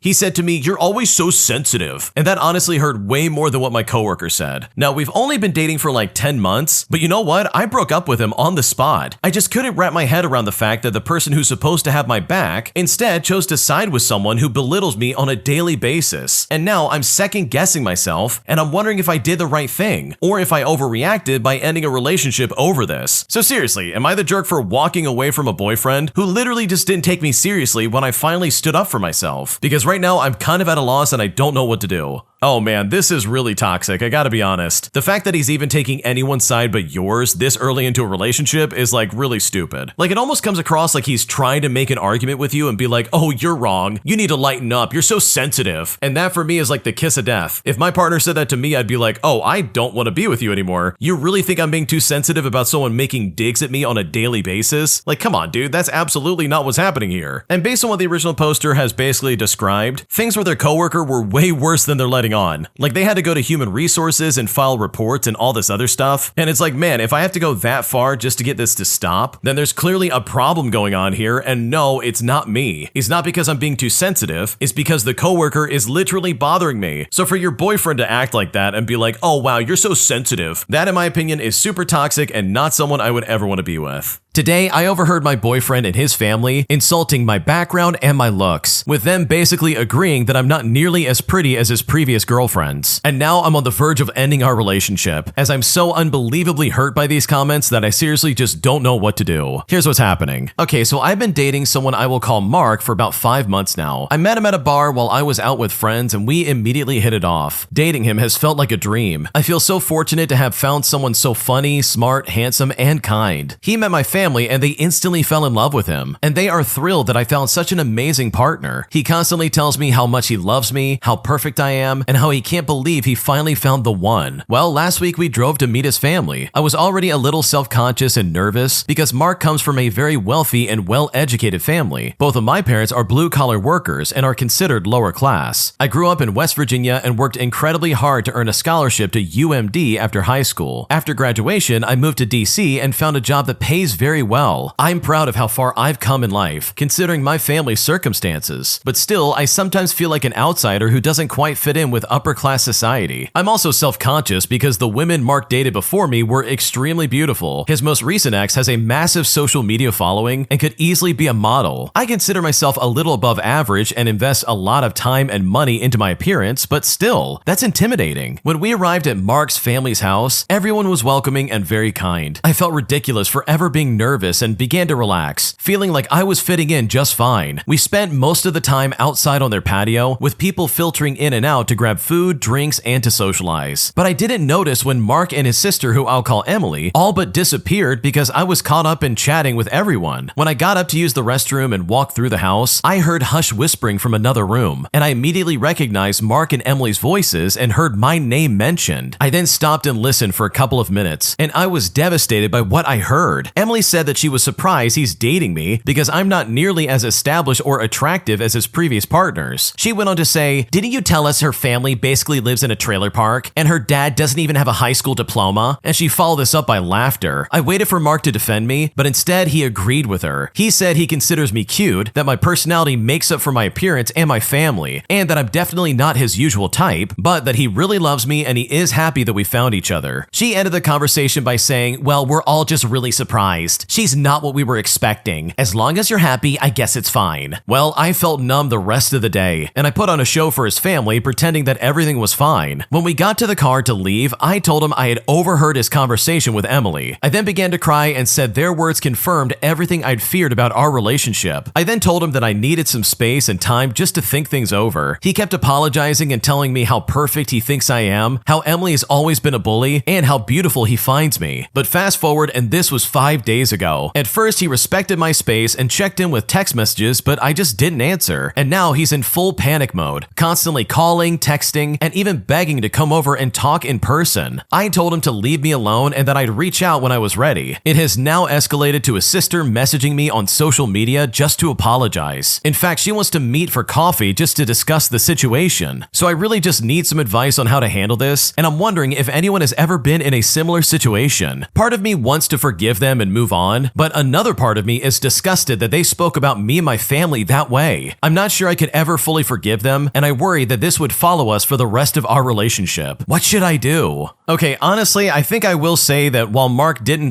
totally defend you in some kind of way, he did say that he loves you, he finds you cute, and no, you're not like the other girls he's dated. And I don't think that's a bad thing. Maybe he's not saying that you're drop dead gorgeous, but he clearly thinks that you're the one and probably the person he wants to spend the rest of his life with. So to a certain extent, he kind of defended you, but overall, he should have done a much better job. He just let Emily say all these terrible things and not really have any kind of bite back. Now, I will say the better option here is to address him and talk to him in person instead of giving him the cold shoulder and just ignoring any of his messages. That really is the way to figure things out and really understand if you want to stay in the relationship. Because I can guarantee you, if you keep this up, he will eventually give up and be like, okay, fine, our relationship's over. And that's just going to be heartbreaking across the board. And yes, what they said was super hurtful, though, like don't get me wrong. I mean, I'd be pretty pissed off if someone described me like that. But just as someone said in the comment section, I think he realizes that you would be a really good wife for him, and he's now kind of like scrambling to figure his life out. So hopefully this works out, because it does sound like it was a good relationship, and it would be a shame for it to all go downhill all because of his stupid sister. If you like Am I the Jerk, you're probably going to love Am I the Genius. Check it out, link down below in the description. Also, go to amithejerk.com/submit if you would like to submit your own stories. My family hates my boyfriend as they're convinced that he is not good husband material. And now I feel like I'm about to have a nervous breakdown because I seriously just don't know what to do, especially considering the fact that we plan on getting engaged fairly quickly. Here's what's going on. Okay, so my boyfriend and I have been together for 7 years. We're not married, and it's not because we don't want to be, but because we struggle with a lot of issues, like job loss, health, dealing with our ex-partners, and we just didn't feel like it was the right time. Now, we did reconvene a few months ago, and we feel we are finally ready to start taking steps towards marriage. He's now ring shopping, and we're talking about all the things involved in this, and it's very exciting. There was never any question of commitment. We just were never in a hurry. However, for something that should be exciting, it feels quite the opposite. And honestly, my family is the reason. About a year and a half ago, my parents organized a family beach trip. This included my boyfriend and me, my sister and her boyfriend, and my brother. Halfway through the vacation, my parents started treating my boyfriend like dirt. They would ignore him and be really short with him and lots of other things. When we leave the vacation, I confront my mom about it. I really had to pry it out of her, but she basically stated that they had problems with my boyfriend because apparently, according to them, he's too quiet, and they found his humor offensive. Now, my boyfriend is very introverted, and we show love by joking and making fun of one another. Well, this was all dumped on me, and his personality being made negative made me back up considerably. I literally only saw them when I had to for like 6 months, but then it finally came to a head. My mom and sister blow up on me and say they feel he is shielding me from them. My sister then said some really screwed up stuff, how they fear for my happiness, how they don't like his parents, etc. I then explained that the distance was created by myself and not my boyfriend, and they kind of accepted the explanation, and eventually life went on. But then my dad takes me out to dinner and lights me up as well. He says that my boyfriend makes him want to get violent. He says he's isolating me from the family, he feels he's stringing me along, and I've wasted the last 7 years of my life. He feels he's a jerk and that the ball is now in his court, and he's just no longer trying. And mind you, my dad has never done anything to reach out an olive branch. He invited him to a football game, but basically made my mom do it. He even said, "Oh, well, your sister's boyfriend accepted the invite." Well, good for him. You didn't reach out on your own, and I really just don't blame my boyfriend for not going. My sister also likes to send me subliminal messages on TikTok, and these are always things that she will never say to my face. And apparently her boyfriend can do no wrong because he's respectful, unlike mine. So now that we plan to be engaged soon, my boyfriend wants to talk to my dad. I have shielded him from almost all of this bullcrap because he is such a kind and gentle soul, and I didn't want to bring the drama into our relationship. He knows there is tension, but he doesn't know the horrible things that have been said. And I stand by keeping it that way because he doesn't deserve to bow down for something that he hasn't done. I'm just super nervous about the conversation. I'm sure he can handle himself, but I'm just afraid my dad is going to unload on him and ruin the entire experience for us. My therapist thinks that my dad now knows what he's got to lose if he acts up, and he will pull it together. But I'm honestly so tired of this crap. He's literally the love of my life, and he's so good to me, and they're convinced that he's a monster. I still keep my distance from them, and I'm sure they blame my boyfriend, but I have to protect my peace because honestly, I just cannot take this any longer. Oh man, this is really stupid. The fact that your family's like trying to paint your boyfriend as some kind of like creepy person or someone who's like stringing you along, honestly, in my opinion, makes me believe that they're only doing this because he's introverted. Like, I guarantee you if he was more outspoken and extroverted, they would not be acting like this at all. And instead, they would be like, "Oh yeah, he's great. He's so fun to be around and we just love him." But because he keeps to himself and he's just kind of quiet, they're like, "Oh, I don't like him. I'm suspicious of his intentions." And it's like, dude, what are you talking about? Your paranoia is not a fact at all. And it's so stupid they're trying to act like it is. So honestly, if I was in your shoes, I would not pay them any mind. Like, I can only speak for myself, but if my family was doing this, I would be like, yeah, well, you're wrong, and I'm gonna marry this person anyways. Because from the sounds of it, it doesn't seem like they're acting rational in the slightest, and that is super annoying. Am I the jerk for taking my laptop back after my boyfriend's sister stole from my house? Because after I called her out on this, she basically said that me and my boyfriend are dead to her, forcing me to take actions that honestly have just been really frustrating to deal with. Because now I really just don't know what to do. Here's what's going on. I'm a 21-year-old female and I have a house with my 22-year-old boyfriend. My boyfriend's sister, who's 17 years old, feels like she has the right to enter our house at any time just because my boyfriend lives here as well. So last night at around 11:30, after my boyfriend and I had already fallen asleep, his sister walks into our house and this wakes my boyfriend up. She She asked if she could take a beer out of the fridge and he told her no. She then threw a fit apparently and slammed our bathroom door. Now, my boyfriend thought that she would just leave after throwing her tantrum in the bathroom, so he came right back to bed. But after a while, we heard our front door slam and my boyfriend got up to lock it and he thought that was that. Well, this morning, while putting groceries away, I opened up the drawer in the fridge where we keep our alcohol and it was completely empty. I had bought a 24-pack on Thursday and only had one left. So I asked my boyfriend if he moved them somewhere else and he told me no, and that his sister asked for a beer and he said no and thought that she had left after that. Well, I confronted her about it and she basically told me that she used our bathroom and her friend must have came into the house and took them instead. And sure, this could be true, but my boyfriend only heard the door slam once after coming to bed because the door won't close unless you slam it hard. So if it was open long enough for the friend to grab the alcohol from the fridge and leave, my cat would have definitely ran out of the house. So her story was a lie to try and keep herself out of trouble. After thinking about it, I told her I knew she was lying, and even if she wasn't, she was letting her friend steal from us. So I told her that she was being selfish and disrespectful. She then went on a rant about how I was a jerk and how I controlled my boyfriend and that I wasn't family to her anymore. When she said that, it made me really pissed off. And by the way, this is on top of how pissed off I already was about her thinking that she has any right to take stuff from my house simply because her brother lives here. I went to her dad's house and I talked to him about it, and I told him that I was sorry, but they were gonna have to figure out another way for her to do her schoolwork because I was taking my computer back, since according to her, I wasn't family anymore. And when I said this, he was actually fine with this. Now she's even more pissed off and telling my boyfriend that he is dead to her and telling him to get rid of me since I'm controlling. Now, I have never been rude to her, and I've also been there for her through breakups and through tough times. But she treats me like this just because I'm upset that she stole from me. So seriously, am I the jerk here? Because I'm not sure what to do at this point. Okay, holy crap, the sister in this story is so stupid. First of all, how on earth is she getting into your house, dude? Because if she has a key to your house, you need to change your locks, dude. Like, I am not kidding, this is so obnoxious. What starts as her taking beer from your fridge will quickly escalate into other things if you're not careful. And why has your boyfriend not said anything about this? Why is he okay with his stupid sister coming in and disrupting all of your lives? Like, this guy needs to step up and defend you. Like, what's going on right now? So no, you're definitely not the jerk. If some spoiled brat is gonna scream at me and be like, oh, you're dead to me, then guess what? I'm not gonna do any favors for you. Because seriously, I'm not obligated to, and you're definitely not gonna talk to me or anybody else like that. Did I overreact by leaving my girlfriend's family dinner after her father said some horrible things to me? Because right now my girlfriend's saying that I embarrassed her by walking out, leaving me in a situation where I really just don't know what to do anymore. Here's what's going on. Okay, so my girlfriend invited me to a family dinner to finally meet her parents. We've been together for a year, so I wanted to make a good impression. Dinner started out fine until her dad started asking questions about my job. I work in IT, and while it does pay well, it's not some high-status career. After a few questions, he smirked and said, so basically, you just sit behind a computer all day. Not exactly the kind of guy I imagined for my daughter. When he said that, everyone just kind of laughed awkwardly. I tried to brush it off with a joke, but then he added in, maybe someday you'll get a real job so you can actually support a family. And when he said that, my stomach dropped. My girlfriend just said, Dad, but didn't defend me beyond that. I then quietly excused myself and I said I wasn't feeling well, and then I left the dinner. Later that night, my girlfriend texted me saying that I embarrassed her by walking out and that I should just let it go because her dad was only teasing. I honestly feel disrespected and I don't think I overreacted. But now she's acting cold and says I owe her family an apology. So seriously, am I overreacting for leaving this dinner? Because right now I'm not sure if I'm in the wrong. Okay, seriously, this is so stupid. First of all, your girlfriend basically confirmed that her family's toxic, but also she gave you a glimpse into the future. Her dad is gonna treat you like this probably no matter what. And the fact that he's trying to be like, oh, maybe if you get a real job. Like, dude, working in IT is a real job. And people make really good money doing that. Like, what is he talking about? But regardless, this shows that your girlfriend is literally never gonna come to bat for you. If anything, she's gonna scold you for actually having some kind of reaction to his comments, instead of standing up and being like, hey, don't talk to my boyfriend like that. Or even something like that, instead of just being like, Dad, stop. She should have been like, what are you talking about? He has a good job and he gets paid well. Or something of that nature, like seriously. And I hate the fact that anyone's trying to be like, oh, he was just joking. Because who are we kidding right now? That guy was not joking. He meant every word of it, and everyone just laughed because they've dealt with this probably their entire lives. And they don't know how to diffuse the situation anymore because he literally probably does this all the time to everybody. So no, you did not overreact, and honestly, if this embarrassed your girlfriend, then good. Let this embarrass her, and in my opinion, let this be a sign that she will never stand up for you. Because her family, especially her dad, are very toxic people. And that, in my opinion, is a red flag I would definitely never ignore. Today, I messed up by pretending to faint at work, all because I fell out of my chair and I was too embarrassed to admit it, resulting in me being forced to go to the emergency room as my managers wanted to make sure that I was actually good to go back to work. And now I feel like a complete idiot and I just don't know what to do. Here's how it all went down. I'm a 24-year-old female and I was at my station just mindlessly spinning around in my swivel chair. You know, the thing when you do when you're really bored. Except this time my chair completely slipped out from underneath me and the next thing I knew, I'm on the floor. Now our office is usually dead quiet,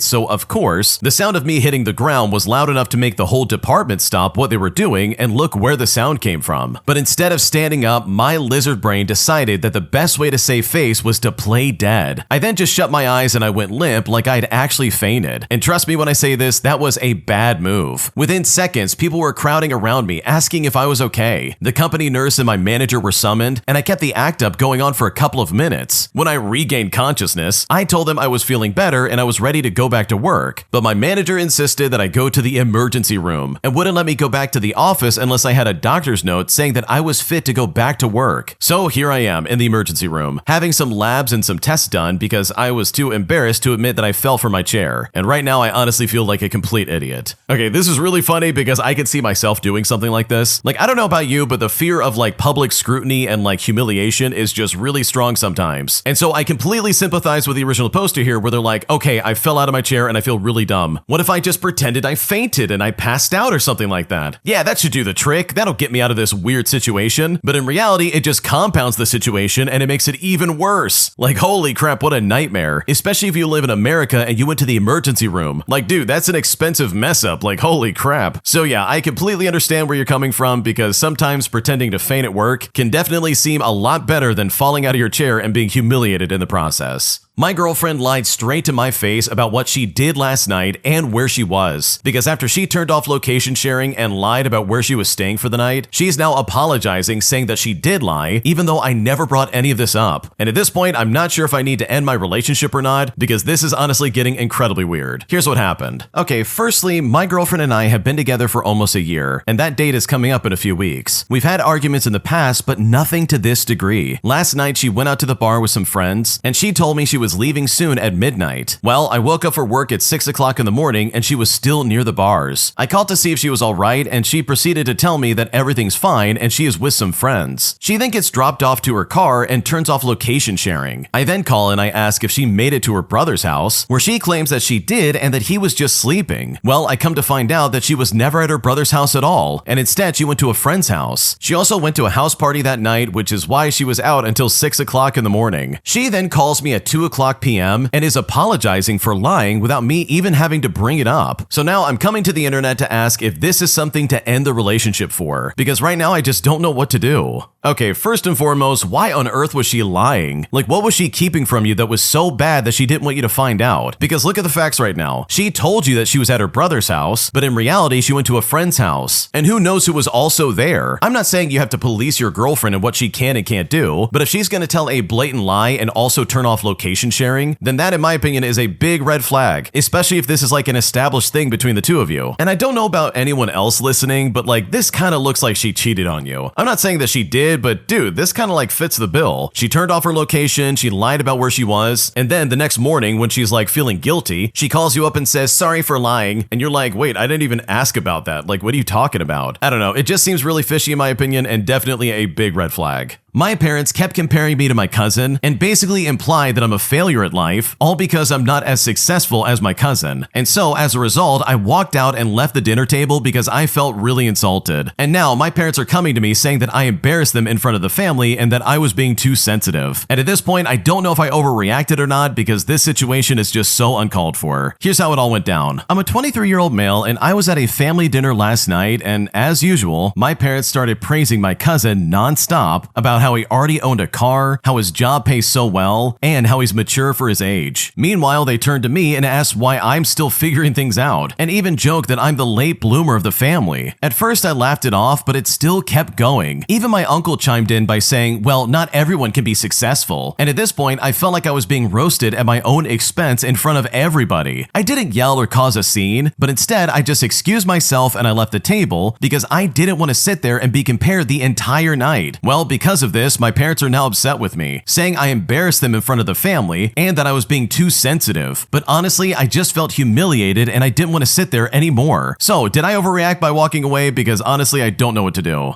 Dude, no, you are not the jerk. This is absolutely uncalled for. Just like the previous story in this video, this is absolutely inappropriate. Why is it the family always feels the need to roast people when they're at like some kind of family gathering or like a family dinner? Like, I personally cannot stand this like humiliation ritual that families do, where it's like, oh yeah, you're just not doing good enough. Because we're all gathered together, now I'm gonna air all my grievances about you. Let's do this, here we go. And you know for a fact that they didn't come to you in private because they knew they wanted to humiliate you. They wanted to make you look stupid and basically humiliate you in front of the entire family, and that is so toxic. I'll never understand that because holy crap, this is unnecessary. And of course, it's so funny that they're trying to be like, oh, you embarrassed us in front of the entire family. How dare you get offended at the horrible things we're saying to you? You're being way too sensitive. But I guarantee you, if the shoe was on the other foot and you started doing that to them, they would lose their mind. They would freak out and be like, wow, I can't believe you would say those horrible things. How dare you insult the family? So no, you didn't overreact. This is absolutely what you should have done. And the fact that they're trying to spin this against you after the way they talked about you, in my opinion, is so toxic. My entitled brother tried to hijack my baby shower by proposing to his girlfriend, even though I expressly told him that he's not allowed to do that. And now, after I shut him down in the middle of him trying to propose, my brother and my mother are saying that I'm a terrible person, saying that because I'm so controlling, I humiliated him in the process. And right now, I honestly just don't know what to do. Here's how it happened. I'm a 29-year-old female and I am due in November with our first baby. We planned a small mixed baby shower at a local village hall, and we planned a simple meal with some silly games and a couple of speeches. Me and my husband paid for most of it, and my mother-in-law chipped in for desserts. It wasn't anything crazy, but it was our little celebration. A week before the shower, my brother texted asking if he could propose to his girlfriend during the party, saying that he wanted to do it because the whole family's gonna be there. But I told him no. I said I would be thrilled to help plan something special literally any other day, but I really wanted to keep the baby shower about, you know, the baby. He kicked off for a bit and got my mom involved, who said it would be so lovely and that we would kill two birds with one stone. But I just said no again, and I thought that was the end of it. Well, fast forward to the day of the event, and during the toast, my mom calls my brother up to say a few words. He then starts chatting about love and family, and I see him pat his back pocket. He then turns to his girlfriend and starts to go down on one knee. But at that moment, I stood up, I walked over and I took the mic, and I said, hey, we love you guys, but we're not doing this today. Let's please keep today focused on the baby. We'll help you celebrate properly soon, I promise. And when I said this, the room went dead quiet. His girlfriend looked mortified and ran to the bathroom. My brother then got angry and said that I'd embarrassed him and that he ended up leaving. Now, the rest of the shower was incredibly awkward, and afterwards, a few family members said that I did the right thing and that proposals at other people's events are really tacky. Other people said that I should have just let it happen and not caused a scene. Well, that night, the family group chat blew up. My mom said that I was controlling and that she had cleared a surprise moment with the venue, as if that's somehow the point. But I said I'd already told them both no, and that consent matters for parties too. My brother said I ruined his big moment and that his girlfriend had planned to fly her sister over next month, so this was the only time everyone was together. But I told him that we all would have turned up for him whenever he asked. But with that in mind, this is where I might be the jerk. Because the next morning, I sent my brother an itemized request so that he could cover half of the hall that we rented out and the extra drink package, which was $220 in total, since he tried to, in his words, make it our day too. I said if he wanted to try and use the party as his proposed venue, then he could help pay for it. Now, obviously he hasn't paid and now says I'm being petty and really tight. I know sending him a bill looks bad, but I was so hurt that he and my mom just ignored a boundary that I'd clearly set. Since then, his girlfriend messaged me privately to apologize and said that she had no idea he was planning to do it there. She also said she doesn't want their proposal tied to the memory of my baby shower anyways, which I totally get and was really grateful for. I told her I was sorry for how awkward it was, and I would love to help them plan something nice later on in the future. So seriously, am I the jerk for taking the mic and shutting him down? And am I an extra jerk for the invoice? I'm willing to hear that I handled it badly, but I also feel like if I'd let it happen, the whole shower would have just become about their engagement and the baby would have just been forgotten. I mean, if you were at a party and someone tried this, would you just let it happen or would you step in politely? What's a better way that I could have handled it in the moment? I'm definitely willing to make up. I just don't want to set a precedent that my no doesn't actually mean anything, because right now I'm not sure if I'm in the wrong. Dude, I love this story so much because no, you did not do anything wrong. This is some incredible and crazy levels of entitlement. It honestly is mind-blowing. You mean to tell me that your mom and your brother tried to go behind your back and then they got offended when you said no once again? Like, you literally said, hey, I don't want this happening, don't do this during my event. So for the mom to be like, oh, we're gonna do it anyways, don't worry about it. Like, that's crazy tacky and so unbelievably toxic. So with all things considered, and even with you sending the bill, which by the way is a hilarious touch on this entire situation, I do not think you're the jerk, and I think you did everything right. Because what your brother and your mom tried to do to you is completely unacceptable. If you like Am I the Jerk, you're probably going to love Am I the Genius. Check it out, link down below in the description. Also, go to amithejerk.com/submit if you would like to submit your own stories. Am I the jerk for not wanting to go into work when I'm literally not on the schedule, even though my boss keeps asking me to come in? Here's what's going on, because honestly, this is super frustrating. To start things out, I'm a 20-year-old female and I work at Food Lion. I work in the health and beauty department, and I work mainly on Sundays, Tuesdays, and Fridays from 7 o'clock at night until 3 o'clock in the morning. I don't have a car, so I have a coworker drive me to work, since we work mainly the same schedule. I've worked here for almost 2 months, and my manager for my department has been pulling the same thing since I got hired. Every time the schedule for the next week comes out on Friday, I check it and I make sure that I know what I'm doing. And you know what? I always work the same 3 days. But for the last couple of weeks, my boss texts me every Wednesday, even though I don't work Wednesdays, and tells me that I'm supposed to be in work on that day. The first time it happened, I'm like, okay, she must have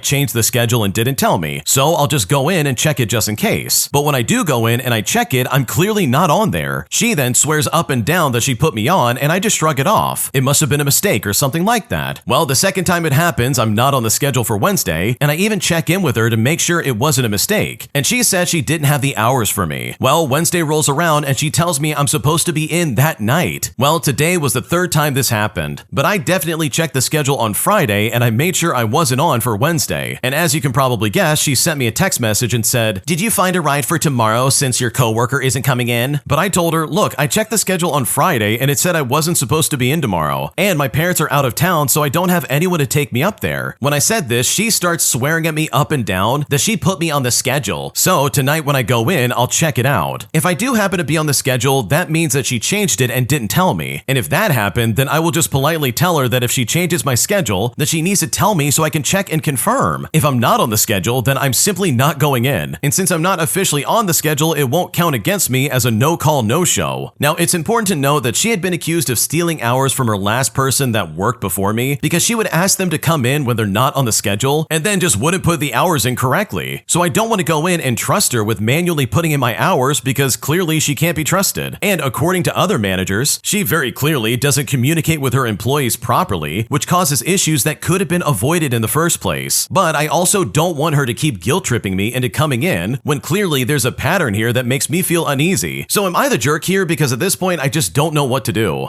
Okay, I think your instincts are correct by being like, yeah, I'm not gonna go in, because your manager is clearly trying to play you like she did the other lady. Like, honestly, I would not put myself in that situation in the slightest. So no, you're definitely not the jerk by not wanting to go in. And if anything, in my opinion, I would start taking pictures of the schedule on my phone. That way I can send her a text message and be like, look, I'm not on the schedule, I'm sorry, but I'm not coming in. Because if she really did steal time from the other lady, you can guarantee that she'll probably try to do the exact same thing to you. And from the looks of it, that's exactly what's going on right now. My roommate ruined my credit score, all because I trusted him way too much. Because after his girlfriend used my credit card to buy a bunch of stuff, she not only destroyed my credit score, but now my roommate is trying to act like this is not a big deal, putting me in a situation where I'm honestly planning to move out. Here's how it happened. So I've been living with my roommate for about 5 months now, and when we first moved in, things were honestly smooth. We agreed to split all the expenses like rent, groceries, utilities, and even small stuff like streaming subscriptions. And to keep it simple, we use one shared credit card. I'm the primary card holder, so the card is technically in my name, and basically he would just have to pay me back his half at the end of each month. For the first 3 months, it worked like clockwork. Rent was covered, the fridge was stocked, and nothing ever went unpaid. I actually thought we had a solid system going, and that he was one of those reliable roommates that you rarely get lucky with. But then it all went sideways. He started dating this girl, and without telling me, he gave her access to the card. I didn't even know until one day I checked the balance, and I saw charges to a bunch of makeup and beauty places, and a bunch of other stores that had nothing to do with our household. Makeup, clothing, random stuff. I mean, she was swiping it like it was her personal account. The worst part is that those charges maxed the card out right when we needed to pay rent and bills. And because of that, we missed the due date, and since the card is under my name, my credit score was the one that took the hit. When I confronted her about this, she just shrugged it off and said that she thought it was just her boyfriend's card. My roommate downplayed it like it wasn't a big deal. Meanwhile, I'm the one left cleaning up the mess. mess. I've already canceled the card and I'm planning to move out soon, but I just can't shake how stupid I feel. I trusted him and now not only am I out of money, but my credit score, something that takes forever to build, is completely wrecked and now I just don't know what to do. Dude, what were you thinking giving that guy any access to your credit card? Like seriously, that is such a dumb way of handling rent and groceries and bills and all that stuff. I mean, I've got to be honest, this is kind of like your own doing because this is just not a good idea. Like there are so many better ways of handling this instead of giving him a credit card and being like, oh yeah, I trust you. Like, I'm sorry, I don't think there'd be anyone that I would actually trust with that besides like a spouse of some kind. So yeah, this is one of those situations where you messed up, but in my opinion, it's completely your own fault because you could have solved this whole problem by doing literally anything besides handing over your credit card. Am I the jerk for refusing to give my friend her small dog back after she gave him to me all because she couldn't take care of him anymore? Because suddenly out of nowhere, she's calling me up saying that he wants him back. And because I'm refusing to do so, I'm worried that I'm about to lose a friend in the process. And I seriously just don't know what to do. Okay, so I have a friend who a few months ago admitted that she couldn't handle her small dog anymore. She was stressed out, she was short on money, and flat out told me that she wasn't in a place to give him the care that he needed. She asked me if I could take care of him permanently because she didn't want him to end up neglected or in a shelter. Well, I agreed because I love animals and I didn't want to see him suffer. Ever since then, I've become his person. I cover everything, from the vet bills to food to grooming and all the way to the toys. I'm the one that's up at night when he's sick. He's bonded with me completely and he follows me around, curls up on my bed, and is honestly the happiest and most settled I've ever seen him. In fact, I consider him my dog now because that's what I was told he would be. But last week, out of the blue, my friend messaged me saying that she's in a better place now and she wants him back. When she said this, I told her no, that she was the one that gave him up, and after months of me taking care of him, it wouldn't be fair to uproot him just because she changed her mind. When I said this, she blew up at me. She accused me of stealing her dog and said that I betrayed her. And now some of my mutual friends are saying that I should give him back because he was originally hers. But the way I see it, she made her choice when she handed him over and walked away. Pets aren't loaner items that you can give away when you're stressed out and then reclaim when it's convenient again. Now, I feel really torn because I don't want to lose a friendship over this, but I also know in my gut that ripping him out of the only stable home he's had in months would really hurt him more than anything. What should I do? Okay, in my opinion, this is an easy choice. If this really is a choice between your friend and this dog, I would choose that dog every single day of the week. Because just think about what she's saying right now. She literally gave up this dog because she's like, I'm so stressed out, I can't take care of this animal anymore. And that to me is a big red flag. If you have an animal and you can't take care of it, then dude, you should not have had an animal in the first place. Like, why would you put another living being in jeopardy just because your life is a mess? That dog, in my opinion, deserves the safety, security, and the love that this other person was never giving them. And guess what? You're now the person who's providing this. You're the one taking this dog to the vet, you're giving them food, you're grooming them, you're giving them toys, you're showing them love, and the dog's clearly responding well to it. And it's honestly just so disheartening that the friend's like, okay, now that I'm in a better place, I can take care of this dog. But at that point, in my opinion, I'm right there with the original poster. It is way too late for that. She gave up that dog and said point blank, this is a permanent thing. So no, you are definitely not the jerk. It is crazy to me that she's trying to be like, oh, I want the dog back now, please. You know, when it's convenient to her, instead of being a good owner and doing this regardless. Because in my opinion, giving back that dog would be a huge mistake. Am I the jerk for holding a grudge that I was uninvited to my boyfriend's mother's funeral? Because after being together for 5 years, I simply cannot understand why he wouldn't want me to be there. And at this point, I don't know what to do. Here's what's going on. Okay, so my boyfriend and I are from the same country, but we met overseas. And we've been together for 5 years and we do live together. I didn't meet his parents until about 4 years into our relationship. He always had excuses such as distance, timing, and that his mom had dementia, and that it would be too hard on her to meet new people. But by the time I finally met her dementia had progressed and she disliked me immediately, which really devastated me. And I really felt like it had been left too late for us to form any kind of bond. My partner is also difficult. He values his privacy over connection and often puts up emotional roadblocks. Well, his mom passed away last month, and I assumed that I would be at the funeral to support him. He flew home earlier to see her, and I booked a flight right after that. The day before the funeral, I asked for details, and he told me, well, maybe it's better that you just don't go. He said I barely knew his dad and had not met the extended family, so he basically said it was not the right setting. I said I wanted to support him, not anyone else. He then went back and forth before finally telling me late at night not to come because he preferred to deal with these things alone. When he said this, I was devastated. On the day of the funeral, I sent him a kind message. He thanked me, but I did not hear from him until the evening. Then, the next day, he said to me, I made the right choice not having you there. It would have been way too stressful. He also said he had spoken to friends and family who also agreed. And seriously, finding out his friends were there just broke me even more. It's now been 3 weeks and I simply cannot shake it. I already feel like I'm low on his list, below his friends, family, and even nights out. Being excluded from one of the hardest days of his life feels like confirmation. And just for clarity, I have never suspected cheating. A week later, I did spend a few days with his dad and met some of his friends, so I do not think he was hiding me. He has never seemed interested in female attention and prefers being with his male friends. And right now, part of me wonders if I'm being selfish. Should I just be compassionate and accept that grief makes people act differently? Or am I justified in feeling pushed out and hurt? Because right now, I honestly just don't know what to do.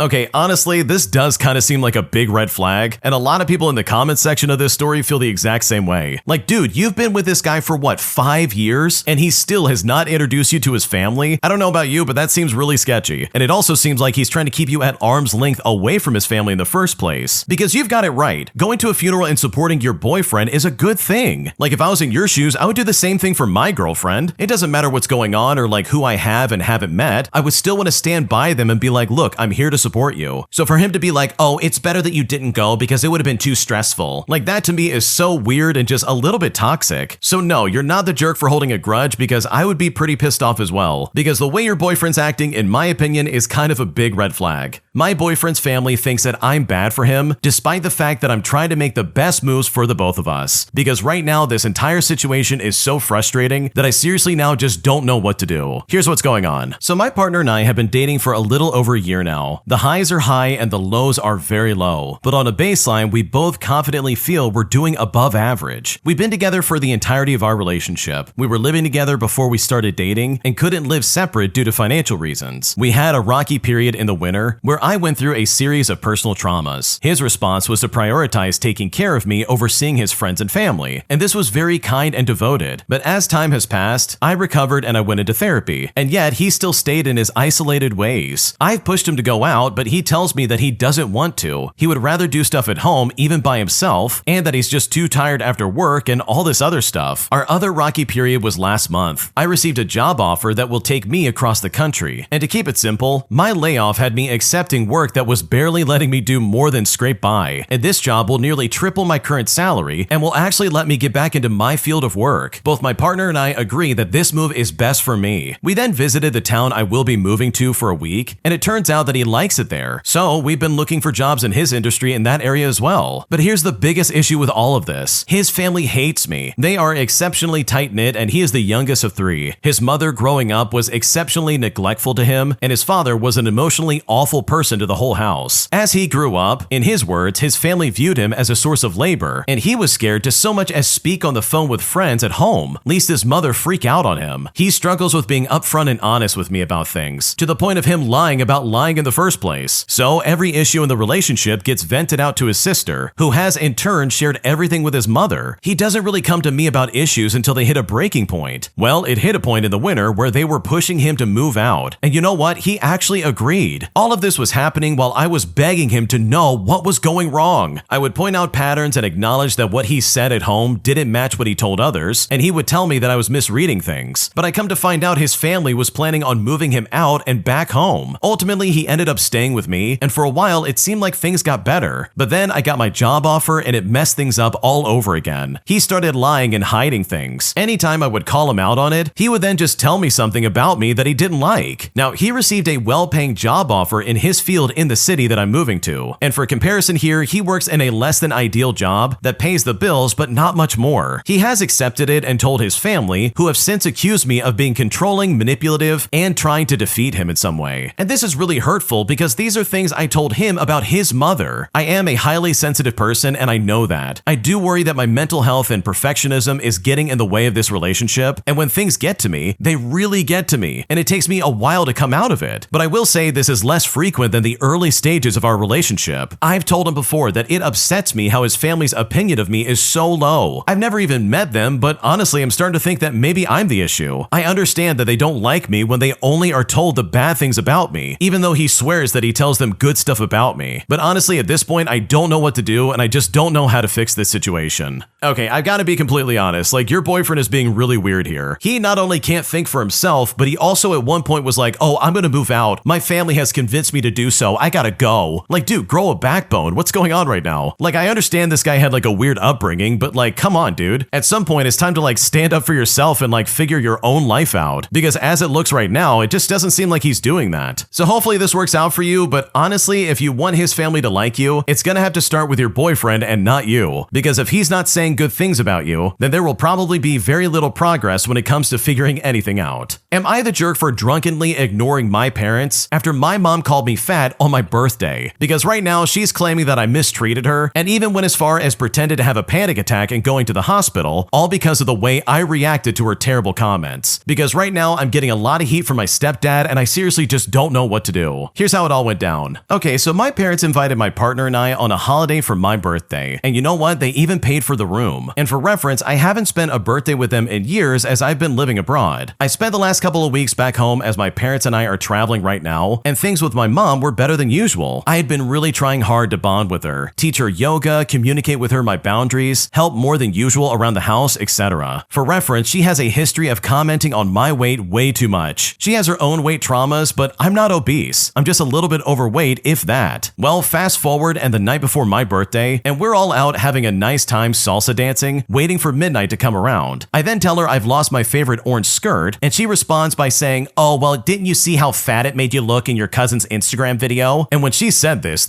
really threw me for a loop. That's my favorite skirt. She grabbed a nice family memory, made it negative, and made me feel watched and judged. I then proceeded to get immaturely drunk and ignore them, and asked them to leave before midnight. My mom then apparently had a panic attack and went to the hospital, and this isn't the first time that she's had a panic attack, all because I supposedly mistreated her. Well, my stepdad has told me that I need to try harder with her, and that I messed up by reacting that way. So I really need to know, am I the jerk in this situation? Because right now I just don't know what to do. Okay, I'm gonna echo what some people have said in the comment section on this one, because seriously, imagine insulting your daughter and then faking a panic attack all because they reacted in a way that you didn't like. Like, your mom sounds super overdramatic, I'm sorry. There's no reason for her to act this way, because clearly she's comfortable making negative comments towards you that you just don't want to hear. Especially when it comes to your weight, like, dude, mind your own business. Why tell your daughter, oh yeah, you look fat in that orange skirt? Like, dude, we're having a good time and it's literally right before my birthday. Why would you make that comment and expect me to react positively? Did she think you were gonna be like, oh, you're right, mom, I'm so fat? And don't get me wrong, who cares if you're fat? It's not a crime or a sin to be overweight, like, come on. But the way she's saying it really does make it out to be a bad thing and be like, oh yeah, you're a bad person because of this. Or implying that you're ugly or like unattractive, which in my opinion is just so disgusting. That's so rude. So when it comes to you ignoring her, no, I don't think you're the jerk. Like, if I was in your shoes, I'd tell her, hey, I want you to leave before midnight as well. Because if she's gonna talk to me like that on my birthday, then honestly, she's gotta go. Because if I was in your shoes, I would never want to put up with that for a single second. An entitled Karen tried to fight me at the movie theater after I asked her kid to please stop going on his phone during the movie. Things got so bad that I literally lost my mind, looked at this entitled Karen and her husband, and said that they were absolute failures as parents, which resulted in this lady literally squaring up at me, ready to fight me, all because I told the truth. Here's how it all went down. Okay, so this happened to me this weekend. My partner and I went to a late night movie on the first date night that we've had in months, and we have a 2-year-old toddler, so getting time can be really difficult. During the film, this teenage kid in front of us literally lifts up his phone and starts taking pictures of the screen and posting them on Instagram. Now, I let this slide 3 times before gently nudging his seat and asking him not to do that. Well, he turns around with the most annoyed and surprised look on his face, as if he'd never heard the word no before in his life. He then tells me to get lost in a not so nice way, if you know what I mean, saying that I should watch the movie and stop bothering him. But despite this, he still puts his phone down and I think it's all sorted out. Well, lo and behold, 2 minutes later, he does it again, except now he's lifting his phone higher and seemingly trying to get it even more in my face. So I lean over again and I ask him to stop doing it, or else I'm gonna go out there and get the staff. But again, he tells me to get lost. But now his mother decides to interject loudly, telling me to mind my own business and that I shouldn't tell her kid what to do. I then repeat asking if she'd like me to get the staff, and she then swears at me and says, "Oh, go ahead and do it." Now, half the cinema is staring at this point, so you know what? I get up and I get a staff member. While I'm gone, this lady turns around and stares my partner down for over a minute, pointing the fingers at her and just being a general jerk. I return with a staff member who takes the mother outside for around 10 minutes, and about 5 minutes into that, the husband goes out to join the conversation. Eventually, they come back and lean over to tell the kid not to go on his phone anymore. The kid then loudly exclaims, "Stupid idiots!" and I just sigh and try to enjoy the film. He then spends the rest of the film endlessly fidgeting and moving his hands around as high as possible. It's not ideal, but it's a lot better than watching this kid's Instagram feed. At the end of the film, as they go to leave, they turn around and stare me down, so I respond by saying, "You need to learn some respect." Well, the kid starts grabbing at his private parts, if you know what I mean. He's making faces and being a little weirdo. And at this point, I just kind of laugh and I tell them to grow up and get lost. Well, as we're leaving, we pass them in the hall, and one of them mutters, "Oh, you're so mature." And at this point, I'm just done with it. So I turn to the mother and I say, "You are an absolute failure as a parent. You should be ashamed of yourself." Well, naturally, this doesn't sit well with her, and she starts losing her absolute mind. She steps into me, a 6'2" man, screaming in my face that I should get lost and mind my own business, that I have no right to tell her kids what to do. I then just reply that she's clearly incapable, so someone needs to do it, and if she isn't going to tell them, then I will gladly do it myself. Well, when I say this flips her switch even further, and now she's literally trying to fight me, telling me that I have no right. And I'm like, "Lady, what are you going to do about it?" And when I say this, she copies me back. "What are you going to do about it, huh? You going to hit me?" And at this point, I just laugh at her face and I tell her no, because I'm not pathetic. At this point, her husband steps in holding her back, yelling at me by saying, "Why are you attacking my kids, bro?" But I just repeat and say, "Well, you're failures as parents. As one parent to another, you absolutely disgust me. You need to stop acting like children and grow up." Well, at this point, everyone in the hallway is staring at us. This entitled Karen is screaming. The husband is holding her back and yelling how I'm such a loser for attacking their kids. So my partner and I just turn and leave. Now, I will admit I threw back a few curses of my own on the way out, which is probably not the best of me, but at that point, I was just so done. As a result, the date night ended on a bit of a low note, but I walked away happy, knowing that those sorts of people will inevitably get themselves in more trouble than they can ever deal with. Okay, I'm gonna say this as honestly as I can. The original poster is my hero. If I had $1 for every time I've wanted to say this to parents who clearly just don't give a crap about what their kids are doing, bro, I would be a literal millionaire. There are so many people out there that are just like, "Oh, I don't care what my kids are doing. They can do whatever they want, but if you correct them, then you're the bad guy." Like, dude, your kid is literally like flashing the screen with their phone. What is going on right now? This is not appropriate behavior. The original poster wasn't rude. They didn't say anything wrong. They literally just asked politely, "Hey, can you put your phone down? It's getting in the way." "Thanks, buddy. Appreciate it." Like, that's it. That's all they said. They didn't say anything offensive or rude or weird at all. And the fact that their kid had the audacity to start swearing at them, and yes, by the way, they were swearing like crazy. I mean, I definitely replaced some of those words because holy crap, that kid's got a mouth on him. And like that in and of itself, the fact that he feels so emboldened to talk to adults like that is proof right then and there that yeah, these parents suck. And for the spoiled brat to do it in front of their parents, like dude, if I did that, my dad or my mom would have smacked me in the mouth and been like, "Don't ever do that again." So yeah, this is absolutely just glorious. I'm so happy I found this story. This is so fun for me because some people really do need to have a reality check like this, especially when it comes to how they're raising their kids. Because I guarantee you, this kid's gonna turn out to be just like his mom and dad, super entitled and incredibly annoying. If you like Am I the Jerk, you're probably going to love Am I the Genius. Check it out, link down below in the description. Also, go to amithejerk.com/submit if you would like to submit your own stories. Am I the jerk for calling my brother-in-law a scumbag for trying to steal money from me? Because right now, his parents are demanding that I apologize to them. And at this point, I just don't know what to do. Here's how it all went down. Okay, so recently, I bought a business from my brother-in-law. Looking back, I probably shouldn't have. I mean, his asking price was absurd. But I negotiated it down after apologizing for calling it absurd. I even paid him more upfront than he asked for, with the rest coming from profits. And less than a month later, it was paid in full. Now, the problem is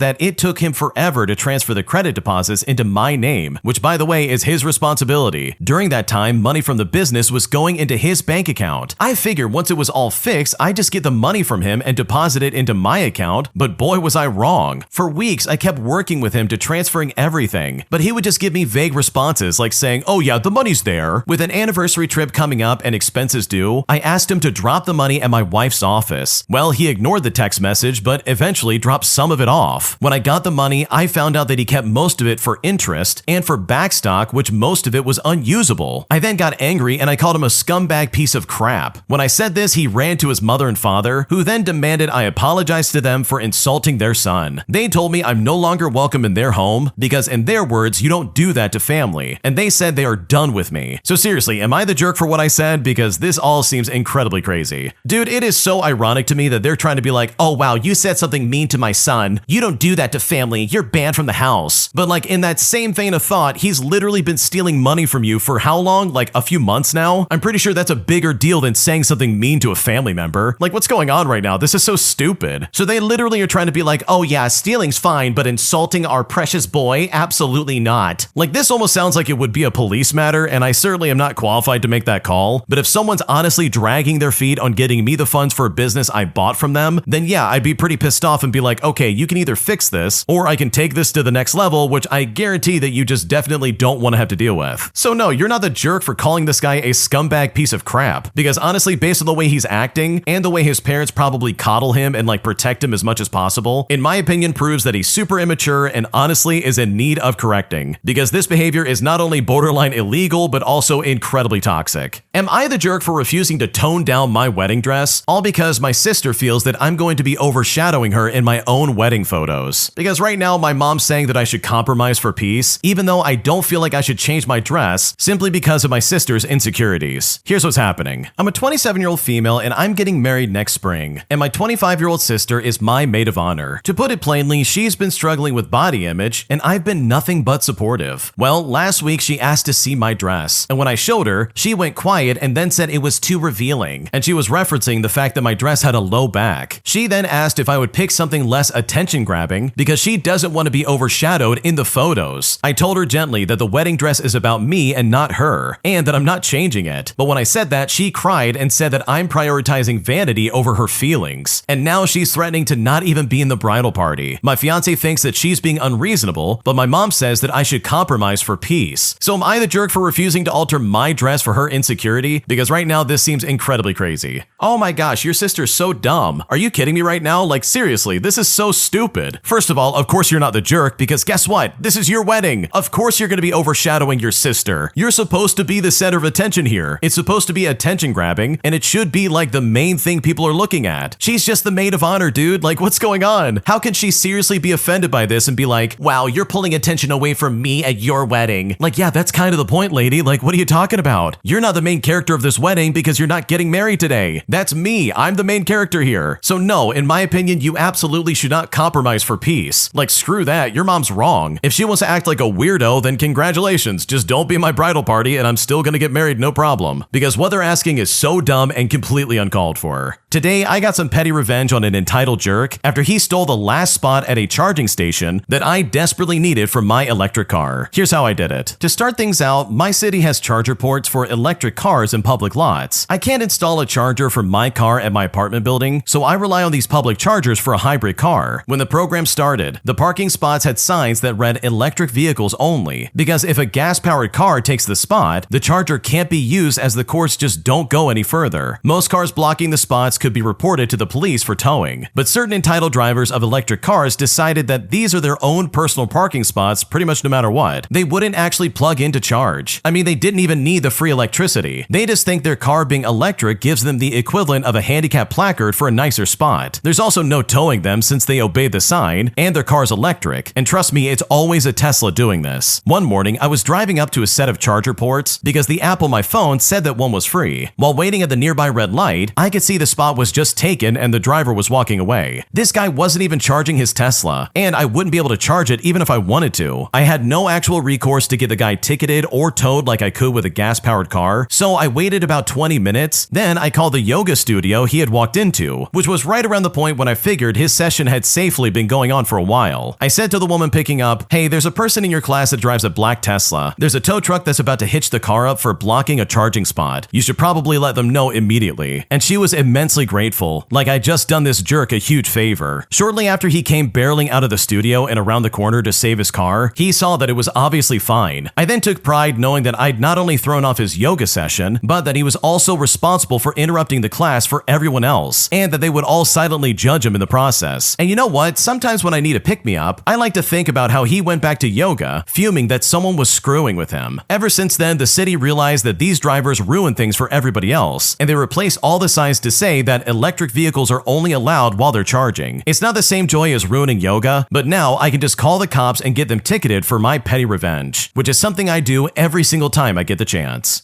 Okay, I've got to be honest, and please, someone illuminate this in the comment section. Why are Tesla drivers always the worst on the road? I'm not trying to make sweeping assumptions, but dude, this happens way too much. I've read so many stories about Tesla drivers doing crap like this. Like, come on, man. You're making the good Tesla owners look bad, dude. Like, come on. So personally, I love this story, and I love the fact that you got back at this guy, because yeah, he absolutely should not have been parking there, as he literally was just getting in the way of what you were trying to do. Am I the jerk for putting our health before our tenant's honor, all because we decided to wear a mask and put on gloves when we came to visit his apartment? But despite the fact that our tenant is a good friend of mine, we still felt like the place was absolutely disgusting, and we definitely did not want to get sick in his pigsty, even if it somehow ended up offending him. Here's what happened. To start things out, I'm a 26-year-old male, and about 3 weeks ago, I went with my girlfriend, who I'll call Lisa for the sake of the story, over to our rental apartment to see our tenants because we have some renovations planned and we wanted to get an overview. In fact, we had an appointment for this specific thing. Now, beyond that, Lisa wanted to see the apartment from the inside anyways, since the tenant, an old good friend of mine, has been getting into more and more trouble. He was never the cleanest person, but we had heard that the apartment was increasingly turning into a hoarder's den. Now, when we arrived, she was immediately surprised because it smelled strongly of formaldehyde. We then found out the tenant and his dad were just setting up a very cheap cabinet that was clearly stocked full of some kind of solvents. Now, what many people might not know about this is that there are limit values for harmful solvents in furniture within the European Union, but there are none for goods imported from non-European Union countries. Lisa knows that most people here will think that if it were harmful, it wouldn't be allowed to be sold in Germany, but that is simply not the case. So this isn't about the normal smell of new cheap cabinets, because this smelled worse than a medical school anatomy course. Since we had to stay in the apartment for a while, she decided to drive home quickly to get a mask that protects against such fumes. We then took the cabinet apart together because we had offered my former friend to buy a different one. We ourselves pay attention to maximum health compatibility with everything, and before we have months of fumes in our apartment, we would rather buy him a new one. Among other things, we also wanted to pick up a TV that I wanted to buy from him. In the meantime, or rather before taking apart the cabinet, Lisa had also put on yellow cleaning gloves because she simply finds him disgusting, and honestly she always has. And then, last but not least, she found an old dried up booger on the TV. Since she knows exactly what he watches on that TV besides normal movies, the decision to put on cleaning gloves was clear for her from the beginning. Well, when my friend saw this, he got massively upset about her outfit. He felt disrespected and then suddenly started an argument. When it comes to the mask, there's no discussion for me. We can argue about the gloves, but I think others would have kicked him out a long time ago. Nevertheless, I understand that it humiliates him that people from a completely different social class appear so provocatively in his space and practically protect themselves from things that are part of his daily life. I would also feel like crap if someone wanted to protect themselves from my furniture. So honestly, are we the jerks here? Because honestly, Lisa and I put our health and well-being before his honor, even though that probably humiliated him in some kind of way, but honestly, we're just trying to look out for ourselves. What should we do?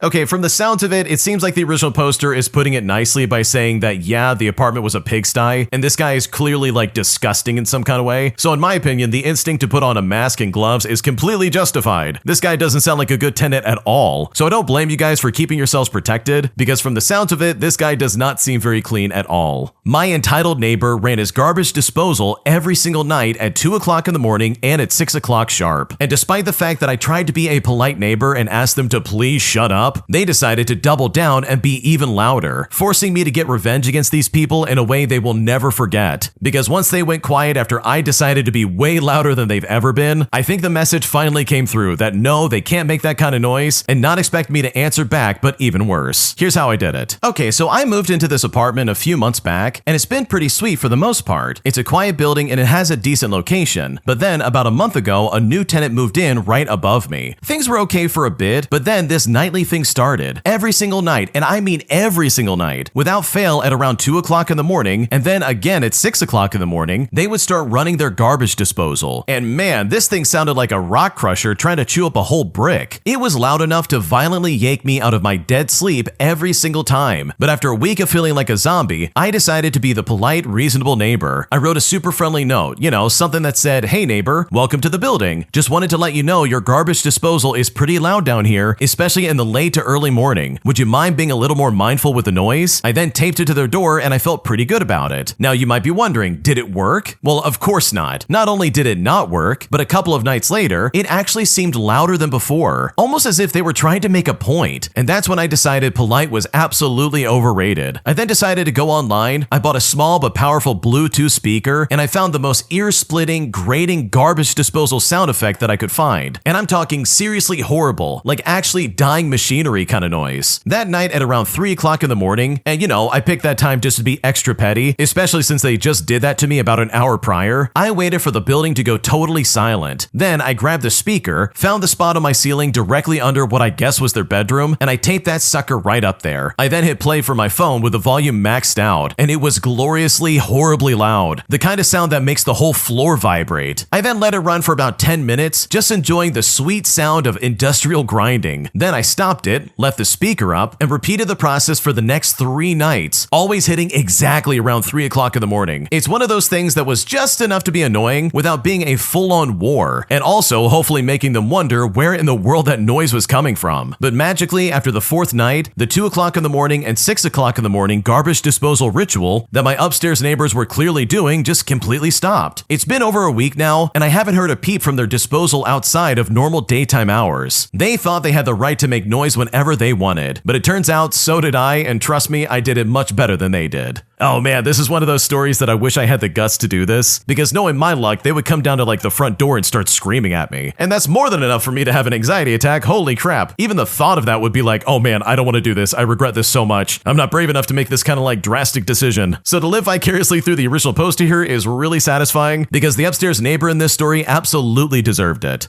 My girlfriend was brought home by her ex-boyfriend instead of the friend that she went out to party with. And now because of that, I honestly have so many questions and I seriously just don't know what to do. Here's what happened. Okay, so my girlfriend went out last night downtown drinking with her friend, and I thought nothing of it and was happy they were going out. I even dropped them off down there myself. I made it very, very clear that if anything happened, anything at all, please just call me. I had work early the next morning, but I made it clear it doesn't bother me because God forbid something happened to them. I was only 10 minutes away and the lack of sleep doesn't faze me. After dropping them off, I went home and I texted her, "Be safe and I love you." Well, she never responded, but I just kind of shrugged it off, and I went to bed figuring that they were partying or something like that. Well, I woke up to use the bathroom at 3 o'clock in the morning, but she still wasn't home. And that was strange because even when we go out, we're yawning at like midnight, and we're home by 1 o'clock at the latest. I didn't think too hard on it, but out of curiosity, I checked the Life 360 app, and she was just up our street, parked somewhere for about 30 minutes. My head then started spinning with a million questions, wondering why in the world she was up there. I then threw some clothes on and ran out the door and drove up. I then pulled up next to a car with my girlfriend and her ex. And this was her ex that she was with on and off for just over a year. I went from 0 to 100 instantly. I jumped out of my car and I yelled at them to get out. I was furious, and he insisted that nothing happened and he was just bringing her home. She stood there crying, saying her friend was roofied, and said that luckily he was there to bring her home. However, her friend's roommate picked her up and offered my girlfriend a ride home, to which she refused. I then drove her home and she insisted she saw a familiar face and he was just getting off of work at a downtown bar. But it's like, well, why didn't you call or text me at all, like even once? So seriously, am I overreacting here? Am I looking too deep into this? Is there something else going on? We are going to talk about this tonight since she was still tipsy last night, but I really have faith that nothing happened, but my trust is completely damaged. And at this point, I seriously just don't know what to do. Okay, I gotta be completely honest. It is a big red flag that for 30 minutes, she was spending time with her ex-boyfriend in the car down the road. Not to mention the fact that she was coming in at 3 o'clock. Like, that sounds incredibly sketchy if you ask me. And no, you can't be sure that she actually did anything wrong, but like, why on earth is she not texting you? She's not even like responding to any of your messages. And why is she sitting in the car like down the road from your house with her ex-boyfriend that she's not dating anymore? Like, if I was in your shoes, I'd be pissed off as well. Like, where have you been? You haven't been responding to anything. So in my opinion, the only reason she would actually be crying is because, oh man, I got caught in the act and now I'm going to lose my relationship. Because from my point of view, it does kind of look like something may have happened. And if something did happen, then that is an absolute tragedy because she's the one that did that and not you. When you subscribe, make sure to hit the bell to turn on notifications. To finish listening to all the stories, check out the playlist at the top of the description. And if you like Am I the Jerk, make sure to subscribe to Am I the Genius. Everything will be linked down below in the description.